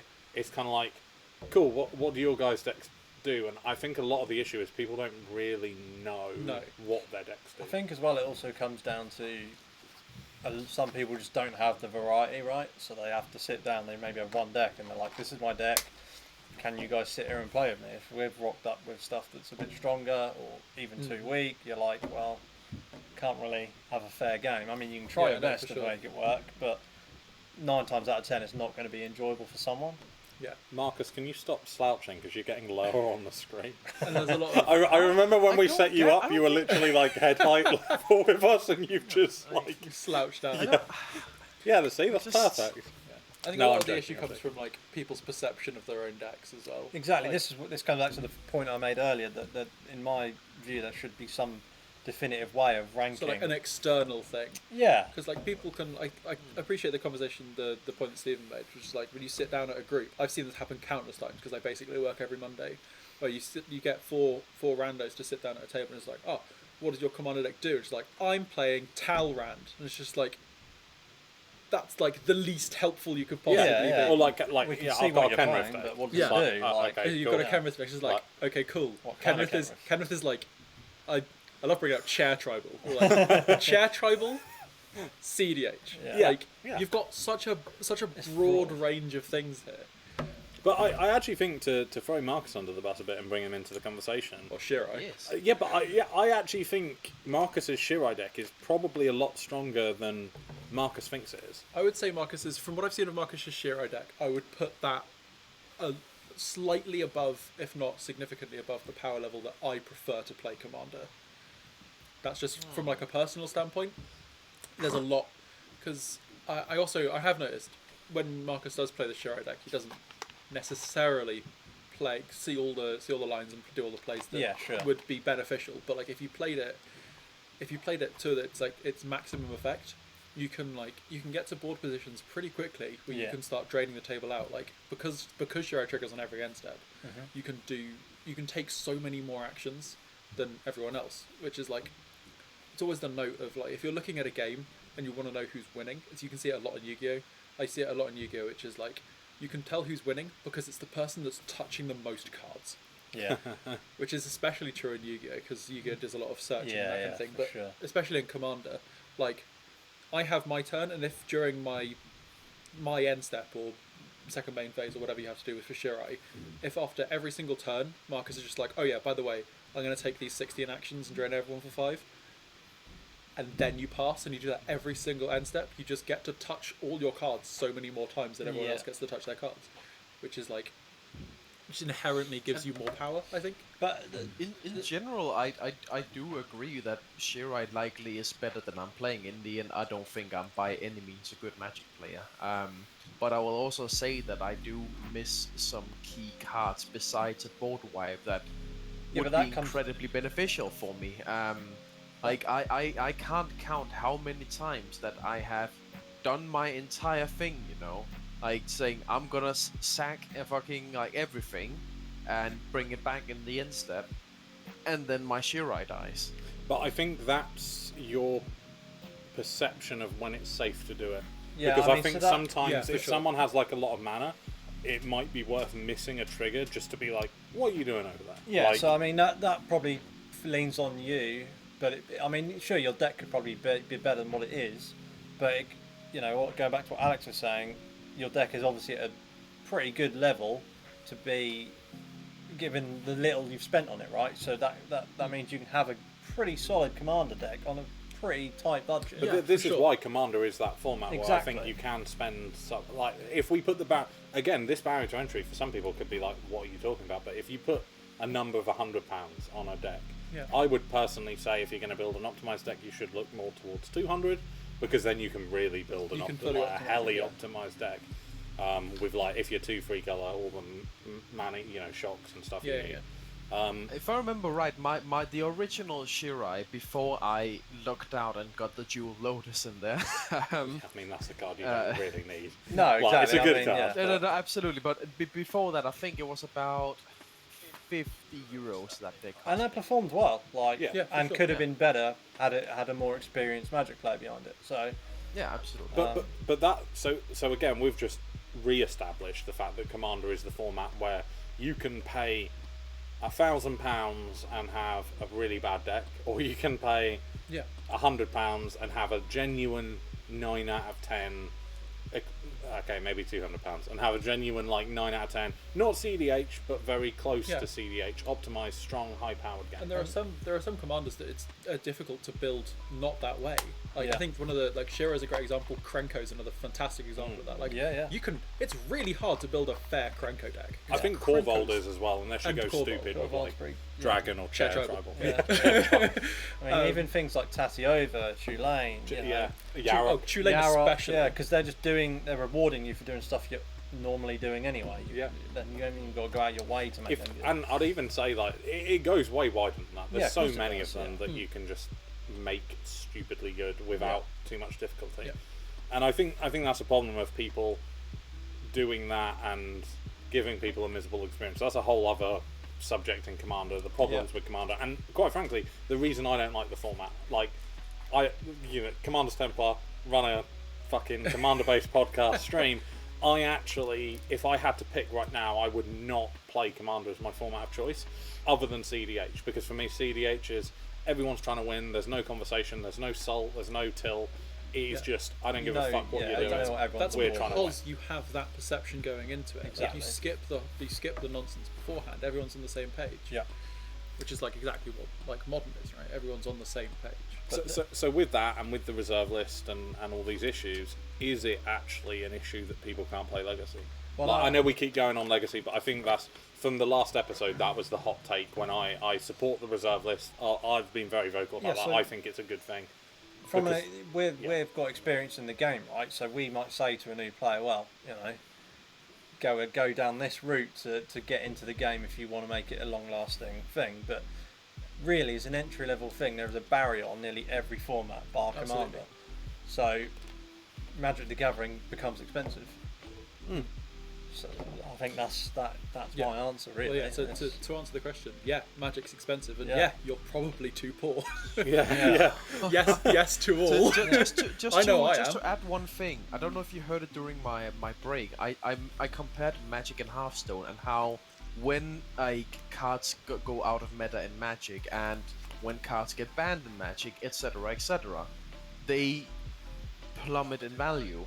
Whereas in Hearthstone, you always have a set amount you can get back to craft new decks. Yeah, but that's the And difference. I feel though, like that's just a incredibly frustrating part actually about the price of Magic. That if if you were able to guarantee that you could get a better price back for some of your Magic cards, you would. That's the only ones that have, wouldn't do like, that a would be better- Commander and Legacy, which we've established that Commander is accessible, Legacy isn't. Yeah. Okay, well, fair enough. Yeah, fair enough. But you equally wanna as well, draw- the problem with that, like Magic versus Hearthstone, is obviously we're talking about paper Magic products. Yeah. Because once something is banned, it is valueless. So if you were to do the fair comparison, Hearthstone versus Arena's fantastic because they let you dust Oh, your cards God. when they get banned, Yeah. and you get Yeah. I loads was of really wild hoping cards we for were fun. going to touch on this subject. It's just such a we'll joke. we'll innit? talk about. I'm sure Arena will come up eventually. I don't mind Arena's economy. Is my hottest take. Oh, fuck Arena. I honestly, I don't You know. get a lot. There's a lot of people complaining on Arena, but comparing Arena to Hearthstone, for example, they both have. Just to really quickly put this, because Marcus doesn't play Arena at all. Yeah. Arena has no dusting when cards go out of format. You cannot dust cards. You cannot trade Okay. cards Yeah. at all. And in addition to that, they did a big announcement recently on the state of economy of Arena. Yeah. of Arena, and their solution is that they will sell you 12 mythic wildcards to No, it's craft 12 wild myth- cards. Okay, Six. so eight. Oh no, it's 16 wild cards. 12 12 rares, rare- 4 so mythics. 12 rares, 4 4 mythics. So you get to make $50 US. $50. That's their solution. And that to, will not get you a top tier standard. Yeah. To be fair, this solution is terrible. yeah. Yeah. But like they both have predatory pricing structures. Obviously, they both use booster packs. Sure. Hearthstone lets you dust cards, which does give you a bit of a boost, but that's predatory in its own state because then you're like actively The problem isn't, destroying your resources for building future decks. the problem isn't spending money. People are happy to spend money, Yeah. but they want something in return, right? At the minute, you're not getting They anything want in to feel return. like You it's could worth spend 300 quid on Arena and not still not get the deck you want. No, for sure. And like that's like I can see that point, but there are so many other hobbies where that's the case. Like if you Is there? I don't want to compare Arena to anything like actually soul destroying or anything like that, but like there are lots of other hobbies that you can do, or not even hobbies, just like stuff that people tend to spend money on. Like I don't know, like what we've done, right? We've probably spent 10 quid on 10 quid on snacks, drinks, bottled water, that kind of thing. But you get an experience with that. With Arena, it's just shit. I'd argue you get Yeah, an no, experience but with it it. is Again, like to add on paying to for an hour Ed's of point, absolutely. entertainment. Like Yeah. it's value. People want to feel the value.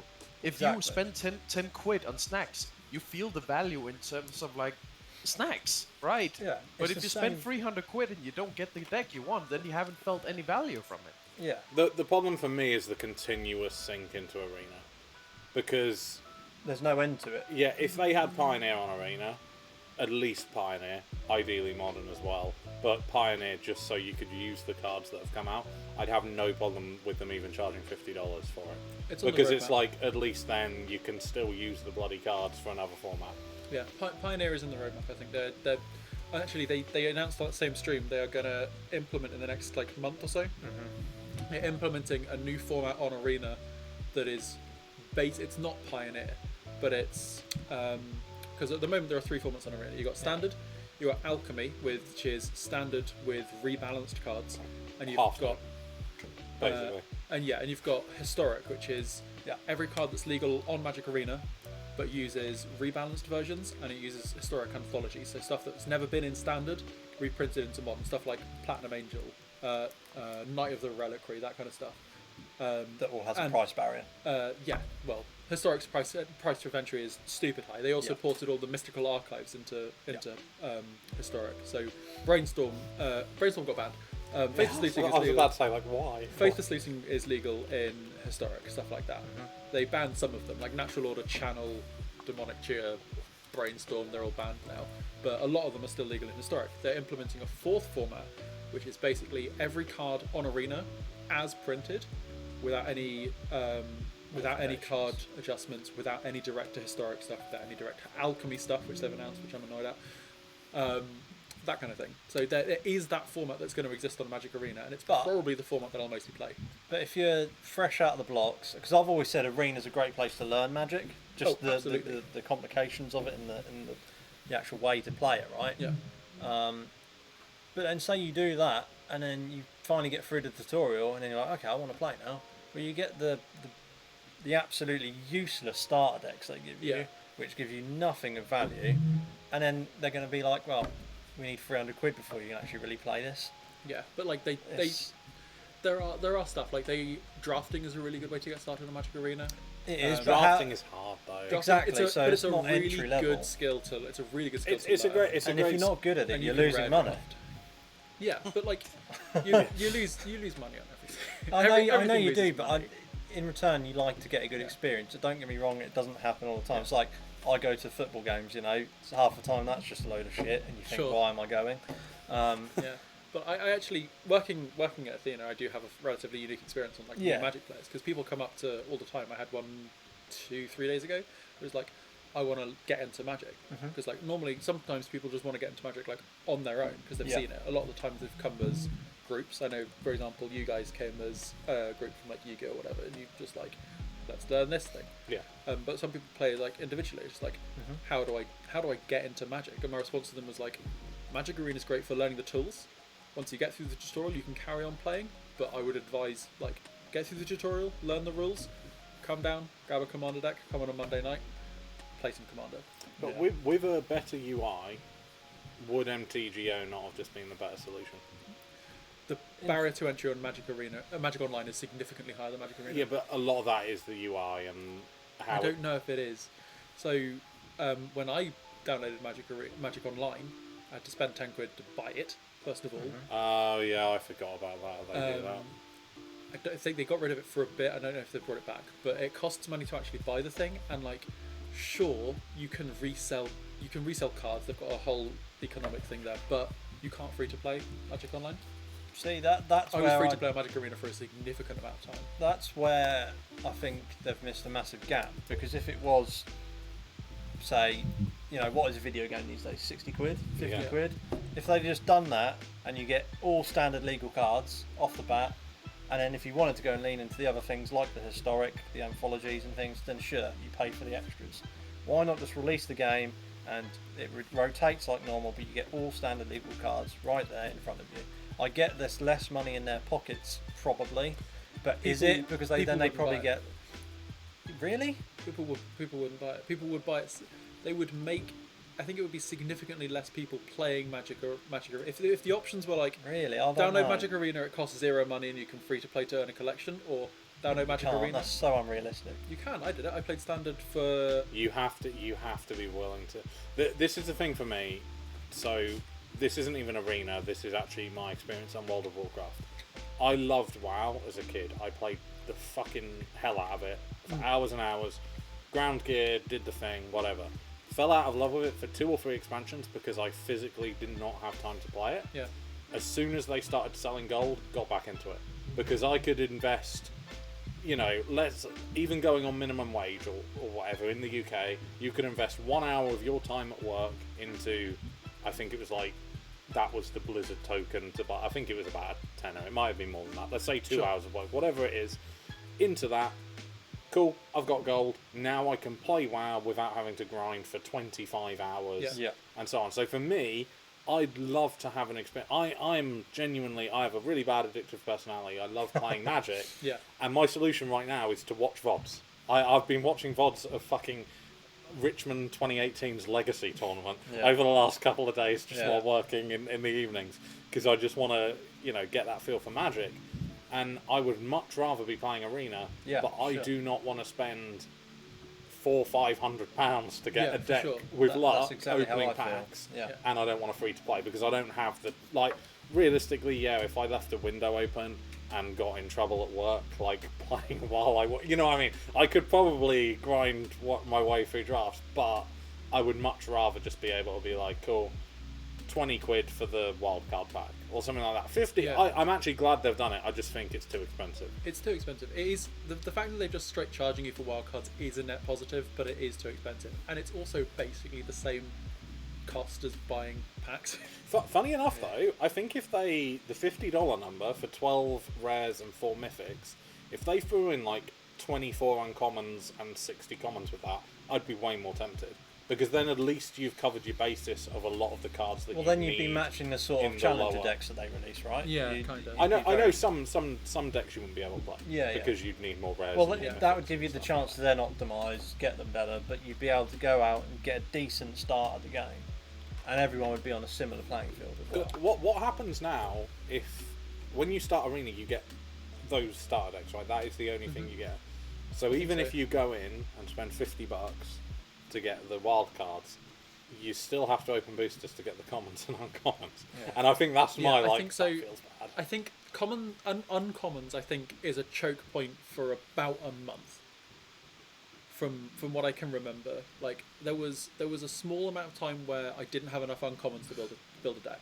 But I got over that insanely quickly, just because like so you've got the daily rewards give you uncommon and common wild cards. Opening packs tracks you towards uncommon wild cards. I've basically never run out of uncommon and common wild cards. I remember when I 300 tried to commons or play something. Arena, I think my main issue was rare wild cards. Rare Mythics wild cards. weren't. Rare wild Shout cards. out is whoever's phoning. Whoever's phoning. Right now. I'm going to run that phone upstairs because that might be important. Yeah, okay, cool. We'll say goodbye to Alex for a moment while he goes and grabs I the suppose phone. though, if we went with my suggestion, saying why not make it a video game price and you get all of that, I guess that is then raising the entry level even more, right, to what it already is. Depends how you did it. If Yeah, it was like yeah, if sure. it was like a 20 I quid honestly- digital game. And Yeah, just to add on to that point again, because if we like to compare Hearthstone and Magic the MTG Arena, Yeah. I know that if you're a new player or you haven't played in a long time, they will actually give you a bunch of stuff for free, just so you don't feel too far behind. Actually, Yeah, well, that's a pretty including cool the thing. new system for pulling legendaries, where if you if within the first 10 packs you open, you're always guaranteed a legendary the first time an expansion comes out. These are things that makes it so that you can still kinda keep up without paying money, and if you can't keep up, then you, what is it called? You can still what's the right word? At the very least, like I don't know, you've got the basis. I think again, like everyone is happy to pay money, but you need to feel like you're getting the value out of it. Look, I mean, I tell you, And there is nothing on that arena at the minute where you feel I like, think that's a that's- pretty good deal. So I don't know if you guys can expand on this. That like, Etsy is saying like MTG Online has rental accounts. so MTG Online does have rental accounts, but basically, so again, Marcus, just so to fill you in, because I know you don't know about the programs as much. I know nothing. MTG Arena is kind of like Hearthstone, or a better one Magic would be Arena World is of Warcraft. Yeah, Magic Arena is directly comparable to Hearthstone. I Or, think. but I think WoW, whereas MTGO is like Warcraft 1. It's there, and you can play it, Yeah. but they just kind of like left it out in the wild, and the only reason they still support it is because they put the new sets in and you can actively buy them. There's like, the Yeah. UI is very basic. I don't know when the game came out, it must be... Yeah. The game's been Over a basically decade? as is for like 20 years. Yeah. Okay, more than... Yeah, like... Yeah. Yeah. But yeah, there's Magic Online has its own separate issue. Sure, you can have rental accounts, but those are capped at specific money, and like you've got to spend like 50 quid a month I or looked something. at how much it would be to rent, because I wanted to practice my new modern deck. Yeah. Right, because I wanted to play Death Shadow tomorrow, like straight up. So I wanted to put some time in. I know there's only one tournament a week. Only one tournament a week. That's a fairly reasonable amount of tournaments. But I wanted to get more games in to practice it. I looked at how much it would cost to rent on MTGO, and I'm pretty sure it was about 200 a month. Yeah. To rent that one deck, It's and a- that's it's a like lot. I paid. Okay, it's an expensive deck, but for me, because I had my collection, I think I only spent about 120 quid to finish my Death Shadow deck. sure, Like yeah. aside from what I'd got lucky and opened, I just bought one Ragavan, I think, and like maybe one fetch. That was like what I needed But to. again, that number makes Marcus wince. Yeah. Okay, yeah. But Magic Online has its own issues. Like, sure, all the sets are on there, but like, if a standard card becomes good, because Magic Arena exists. But if a standard card is good on Magic Online, it skyrockets massively. Like, I remember playing back in Throne of Eldraine Standard, Brazen Borrower became modern playable, and there were like 50 ticks to get a brazen. Yeah. A tick is $1. Yeah. It was like 50 ticks to get a brazen borrower. You can see it exactly the same thing happened with Uro was the same, right? Uro was the same, and it's happened again with the new Commander decks. Yeah. A card, it's Kappa Cannoneer. Yeah. I think it's a blue rare from the blue-white vehicles Commander deck. Yeah. It's about 10 quid in paper. It's about 70 ticks. Yeah. Just because there's the rarity I of think Magic Online. the thing that frustrates me, sorry to cut you off, like all right, yeah, it's fine. with Arena. We've tangented it again. No, it's the on same topic. subject of It's Arena. still Magic and the pricing. The most successful, I may be wrong here, shoot me. The most successful video game company in the world, as far as I'm aware, Tencent, have made $1 billion corporation by having a completely free to play game that the only reason you put money into is that you don't want to grind it or you want to look rich. Yeah. The Magic aesthetics. has that perfect preface of It I does. can fool Tencent it. in collaboration with Yeah. Riot, right? They've got Yeah, League of Tencent Legends, owns yeah. Riot. Yeah. Yeah. And it's just like, why are they not charging people to fool their decks? Because people would. I know it's Yeah. that like, oh well, no one would Oh, for they a are. digital product. Yes, they would. They are. Like, you yeah. can buy foils on Magic Online. Well, Magic Arena. Counter-Strike But is this a is perfect it. And So, Magic example Online. of so that. why You can not? buy those. Why They can not buy those use for that the as their little pocket increase? Why not maybe? I think that's where they've missed the trick. Yeah, Because I think it's certainly they're Here- being here's greedy. how this They're- company it's did too it. greedy. Lots. So yeah, there's been this argument for as long as Magic Arena has existed. There are lots of tweaks that you can make to Magic Arena to make it more profitable, to make it more approachable for players. But And it probably Someone- wouldn't hurt their pockets. it probably wouldn't hurt their pockets. But there at some point when Magic Arena was in development, someone in a suit sat down and counted all their pennies and were like, I could have more pennies if I did it this way. And Sure. that's the way they decided to do it. Because at the But end of the day, it's Wizards of the Coast is a big company. Like they're owned by Yeah. Hasbro. They Yeah, need to yeah. make money. And by God, have they made money from Magic Arena? yeah. I mean, by God, do they make money in general? Like, Yeah, but Yeah. like it's like, the, I the think game's grown so I much. saw a statistic, and it's like Magic Arena as a product contributed a significant percentage of Hasbro's Yeah. wealth in 2021. I think ironically though, it was paper was still out, Yeah, sold it it, is, and yeah. but I think Magic in general like was Hasbro, like a serious chunk of Hasbro. Yeah. Because I know that was the whole thing of people were trying to buy back Wizards. You know, like that investor I saw group that, with yeah. Brian. No, was it Brian Kibler? It was an old pro, one of the best. I should know their name, but I don't.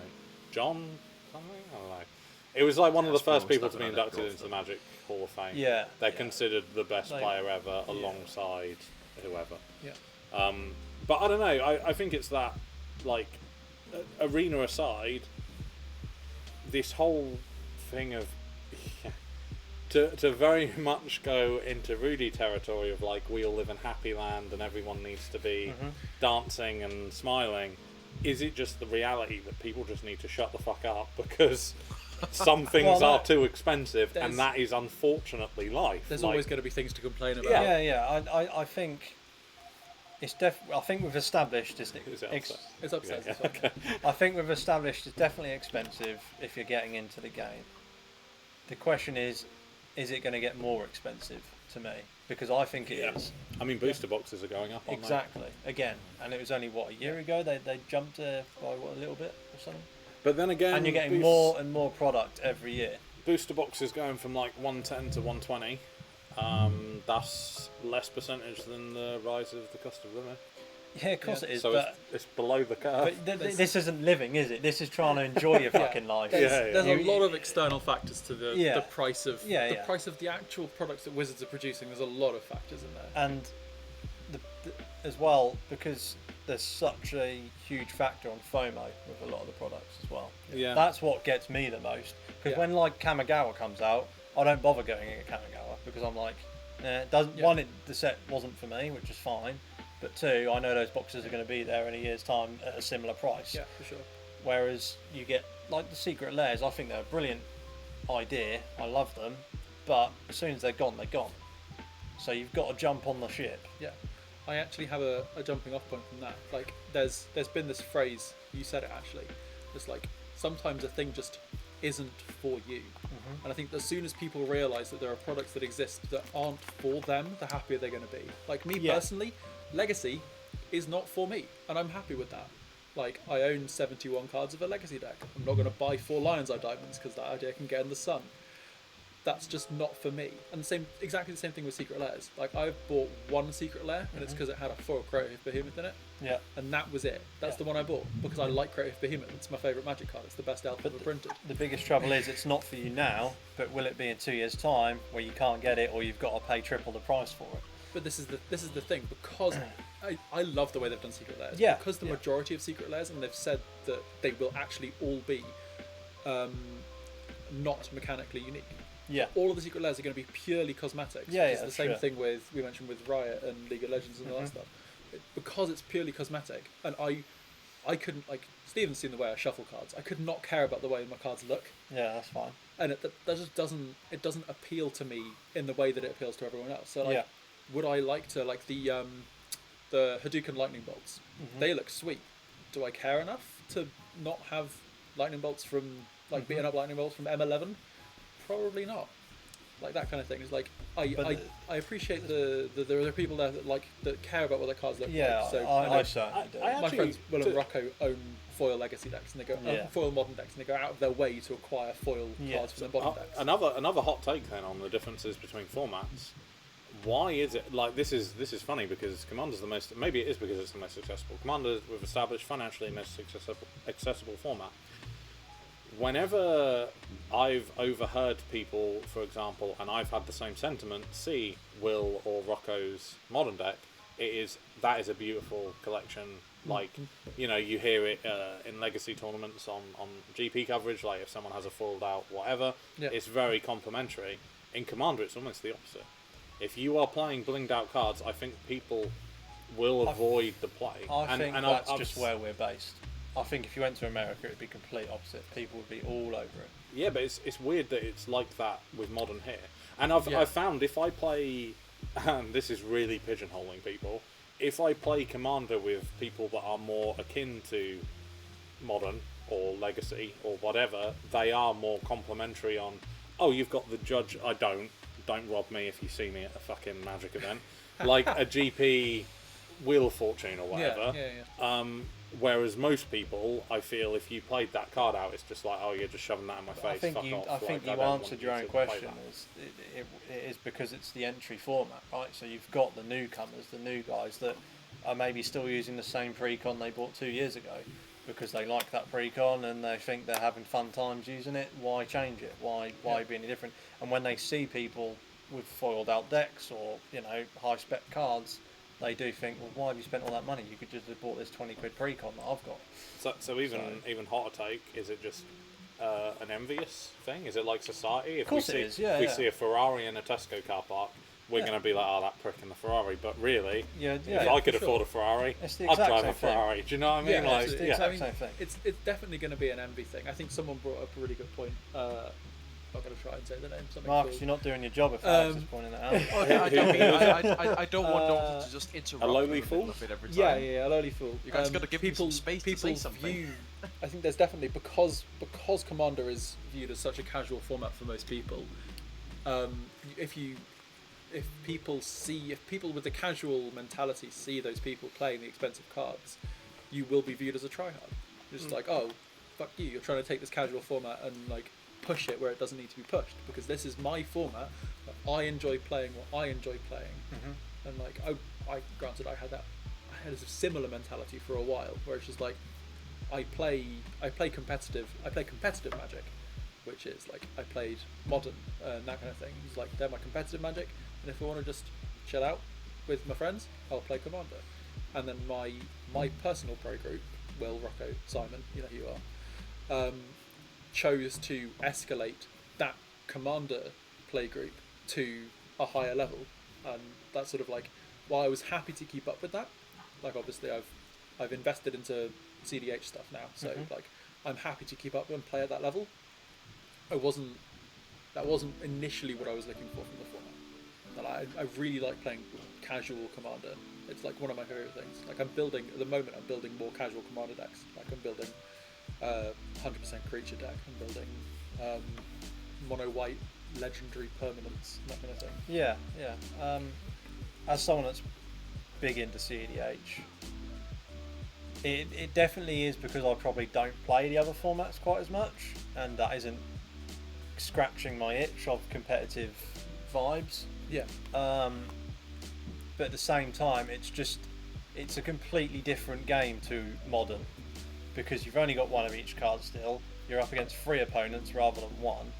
There's so much more to think about. I think, the 3 opponent factor in a genuine, when everyone has a CDH deck, it is one of the most mentally exhausting experiences you can have. Yeah. Even versus a sweaty 1v1 situation, because you have to anticipate so much more. Yeah. It's for me, it's more akin to playing a serious game of poker, but ratcheted up a lot more, because there's a lot more variables. It's a puzzle, in right? a game. You're trying to solve a puzzle the whole time. Like in a game of Modern, you've got you might have 30-40 minutes in a tournament game of Modern where you're like, Okay. but yeah, where you have to concentrate on this one opponent and what they're doing. Oh my god, the sun. So bright. I know, I just saw it on the stream. I'm sorry. You're right. What was I saying? Yeah, Commander games are shorter. Like The CDH nuts. games, I imagine, are shorter than your average Modern game. But to concentrate on what you're doing and keep track of what your other opponents are doing, especially with the power level, because I imagine Commander CEDH probably has the same stuff as Legacy. There's lots of free spells. That's your main point of interaction. Free and cheap spells. I'd imagine that nothing really costs more than 3 unless it's got the word force of in the title of the card. Is that not more than 3? Yeah, it's 5, but Unless it's your combo. But this is PC, the that thing, kind of right? So as it's a competitive format, it is its own little meta, which does almost rotate. Obviously, the cards are still legal; you can use them, but there becomes more viable strategies as new stuff gets released. Yeah. I and I thought imagine that's Thrasios playgroup Timna's specific. the super obvious one. That was that was top That tier was, for and then a huge period, and now now it's Commander si- Legends was really the thing that switched really... the vibe up. Yeah. I think Najila is probably the only real one that's hung in there and is still Timna top still tier. has. Timna's still the best. Oh yeah, Timna is still the best commander, but Timna there's is so just- many variations now, right? You Yeah, can put her with nearly any sort of unique combination, and that's the other thing. The variety is there. Base strategies might remain the same, but how you get there can be completely different. And I like CDH because, sure, you can mention Timna's the best commander or Najila's the best commander, but a lot of those boil down to okay, sure, you're playing Timna, she's black-white. Yes. Yeah. It's okay, cool. So you're playing black-white, you pick a commander that's not black or white, and suddenly you're playing the combos that are in those 4 colors. Yeah. You remove a lot of the sort of deck building, which is what people really like Commander for. Yeah. Which is so sure you've paired Timna with Thrasios, for example. We'll take that as an example. So we can already I could sit here and rattle off 60 cards, and you're probably playing 40 of them. Stuff the black tutors, the blue wing conditions, like Thassa's Oracle. Yeah, for sure. All of the good white spot removal. But I think that's what I love so much about CDH, and what I've struggled with more. I actually think as an entry point format, I think CDH is more difficult to play personally than Modern, because there's more things to consider. But I think as an entry point, it's a lot easier because it's easier to learn the warning signs of what's coming. Whereas because Modern is so wide, when I play Axiom tomorrow, if I come up in my first game and I'm playing against Hammer Time or Amulet or Titan or Titan or Death Shadow or any of these Prowess, Ragavan strats, I'm just cool, I know that deck. Yeah. But if I get put up against some guy what was it that caught me out the other day really badly, even though it's only been from Zendikar? What was James playing? That's Charbelcher. stupid. Yeah, I was just hang on, what's this deck? How does it win? Yeah. What does it do? I don't know what I'm countering. So the first game was just it's what? why a lot of people like Modern. Yeah. Because you can play off-the-wall strategies. Charbelcher is a 4-mana artifact that costs 3 mana to activate. You flip cards to the top of your deck until you hit a land and deal that much damage to a thing. And the deck runs 0 land. Slightly different take, but going back to the financial stuff is I don't know what the perceived conception is in Modern and other formats, but particularly in CDH, you could turn up with 100 proxied cards, no one would care.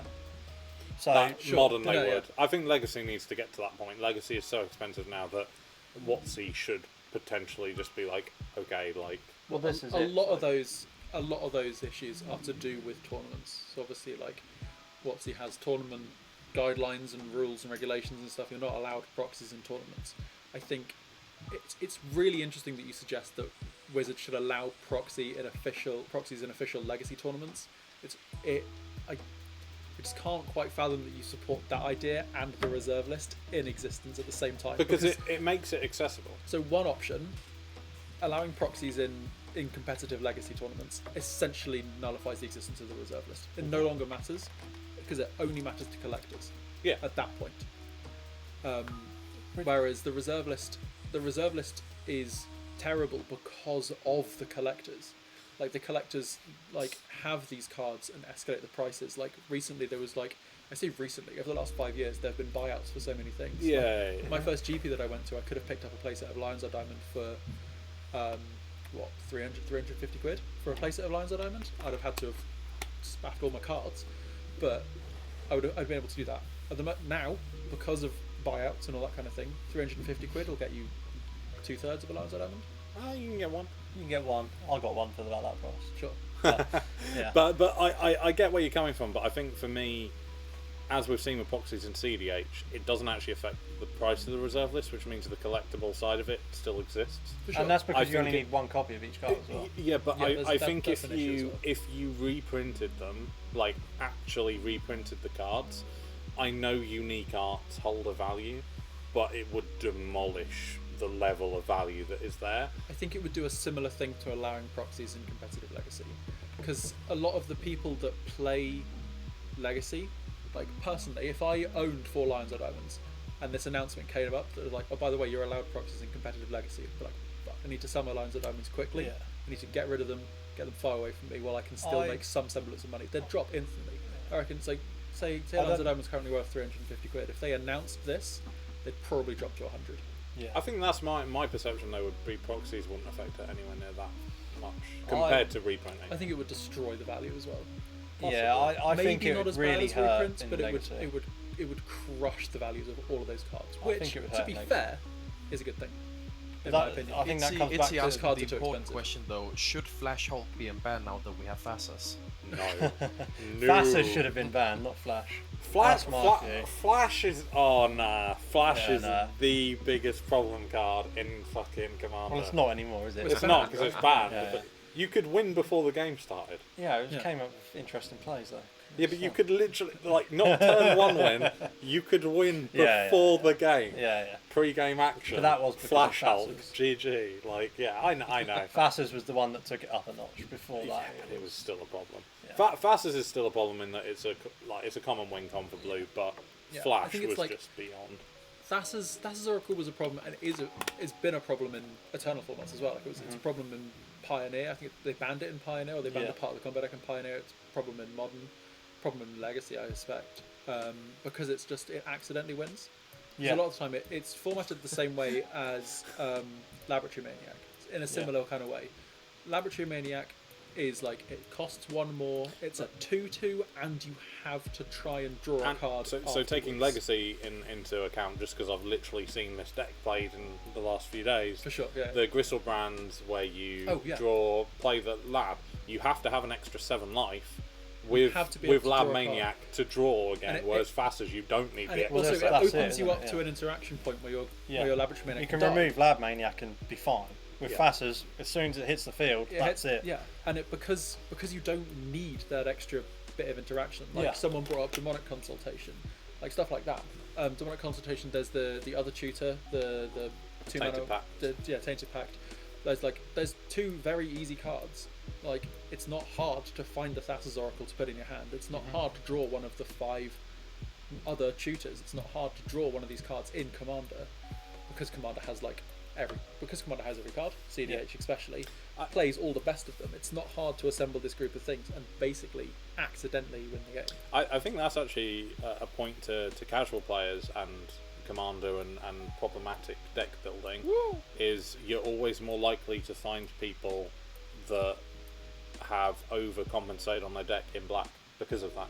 Because like, if you let's say you had a Diabolic Tutor and then you opened some Mystery Booster and got 1 Demonic, you have instantly made your deck like significantly more Well, consistent. you've doubled the efficiency. Yeah, but because of that whole, like, your 1 card win con is now a 3 card win con, so you've now got a significantly higher chance of drawing it. I've done the same thing. Like I own very few black commander decks. I've got Grixis Curses is basically my only playable one, which has a demonic tutor in it because I opened one from a mystery booster, or I opened one from the set, from the list, and from a thing. I think I traded for it. But basically, I've had that in that deck with the caveat that like this demonic tutor is another copy of Curse of Misfortune. Yeah. And that's the only reason this is here. This will either, if I have Curse of Misfortune, this will find me copy enchantment. If I don't have Curse of Misfortune, it's going to find me Curse of Misfortune, and that's the only thing, because I don't want to assemble that like instant win combo. I want to be able to do the thing, and that enables me to do the thing. Yeah. Which I think is another reason why cards are being used in the wrong way. My personal favourite is Cyclonic Rift. I hate Cyclonic Rift. I think it should be banned in Commander because people don't play it right. Yeah. This is hot take again. We keep bringing up hot takes. I don't think Hull Breacher should have been banned from the perspective of I play CDH, and everyone I play with pretty much has very good Rule Zero conversations. Because people used it wrong. Yeah, so Cyclonic Rift, Dockside, like Vampiric Tutor, to be honest. Opposition Yeah, here we go. All the songs, all the fucking. This is it. I think you could things go in the through song. what actually is banned in Commander, and I reckon you could get 90% of that off if people knew What they were doing. a good way to play it. Do you know what I mean? Or play it in the right context. That's probably another that kind of ties into the power level thing, but it's a secondary issue that people just don't understand how to play with powerful cards. So with that, let's round up Templar Talks. Let's stop the Magic conversation for today, and let's talk Rule Zero next time. I think that's a really good conversation. But, It's a fantastic to give you a bit of spot in the limelight, Marcus, I'm even going to make you bigger, because I know you don't like being in the background. You're very much the main character of the show. There we go. I am the main character of the story. Okay, this is my arc. We should finish it off with a little bit of chit chat. What have you got planned for the rest of your weekend, Marcus? For this weekend, I am actually out of plans. I was considering though creating a small bit of promo for Templar, since you know before we spoil that, Okay. do you want to watch Chelsea yesterday? LCS tonight? Oh, okay. Well, are we actually talking already casual plans? Yeah, okay. I can watch them still. Yeah, casual tonight? plans. Yeah. If you know, I was about to ask something that I really shouldn't ask on stream about. Don't worry. So yeah, to things that you might be doing in your personal time.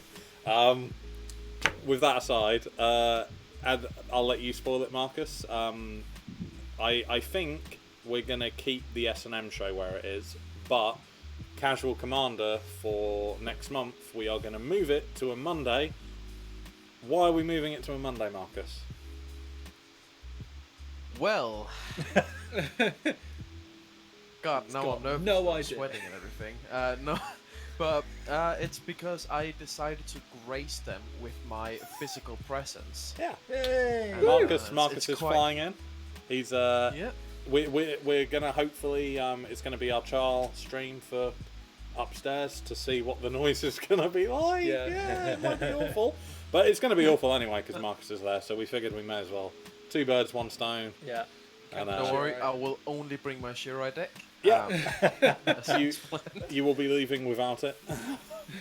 can I at least keep the jeweled lotus? No. That's definitely the bit we're gonna keep. But yeah, it should be exciting. We'll have Templar Talks. Templar Talks. Oh my god, I'm confusing the show names.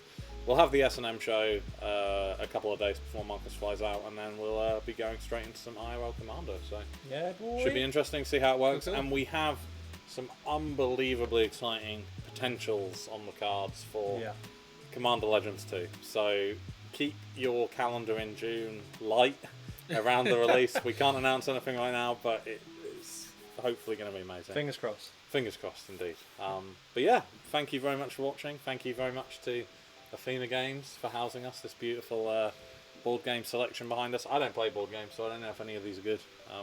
Board games are great. These ones are. Some of these ones are. They're fine. Wingspan's a really good one, apparently. Marcus, you're big into board games, right? I do love my fair share of board games. I have Settlers of Catan, Ticket to Ride, Carcassonne. Oh my God, A we lot need of to do these this board video. games So- actually that are fairly expensive. It's really funny that you should list those ones. Those are the ones that we're told, or that I was told when I first started. Those are like babies first board games. So those are the introductory level fair, board games. that's Like fair. you play Catan, you play Ticket to Ride, but then like eventually you play proper board games. Like this one at the top, Terraforming Mars, is actually one of my favorite board games of all time. It's got a drafting element. It's got miniature deck building. It's got like engine. You have to build it an depends engine. on what you want out of a board game, and for me, I want something that makes me think but doesn't get too complicated, because I know how my friends are like as well. We're gonna end up discussing for half an hour the wording of the rules, but like, thinking, like Yeah. for me, what's it's a case actually of the I won't right be able decision. to spend $1,000 to be able to win.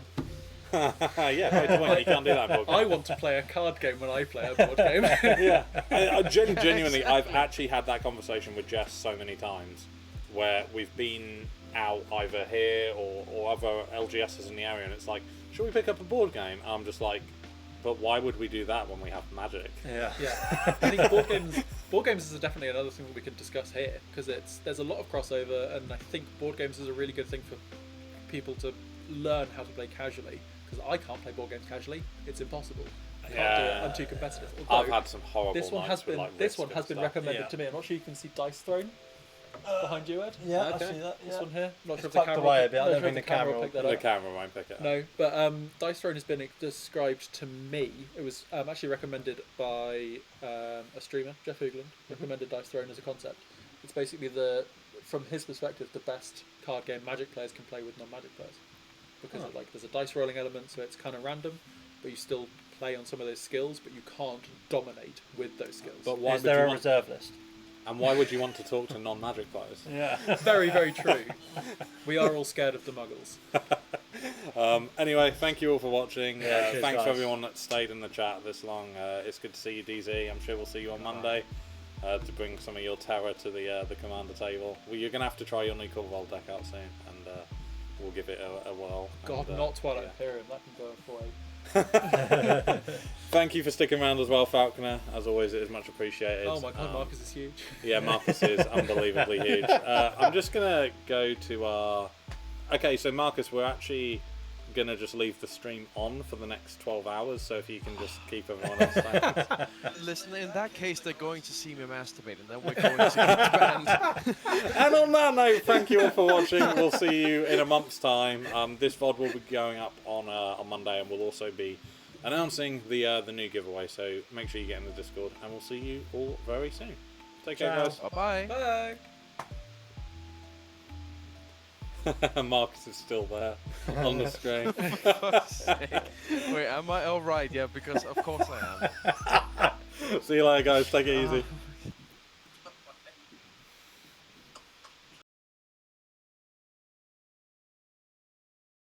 All the way to Magic the Gathering and numerous other inferior trading card games such as Pokemon, Flesh and Blood, Yu-Gi-Oh! The list goes on. There's always something for everyone.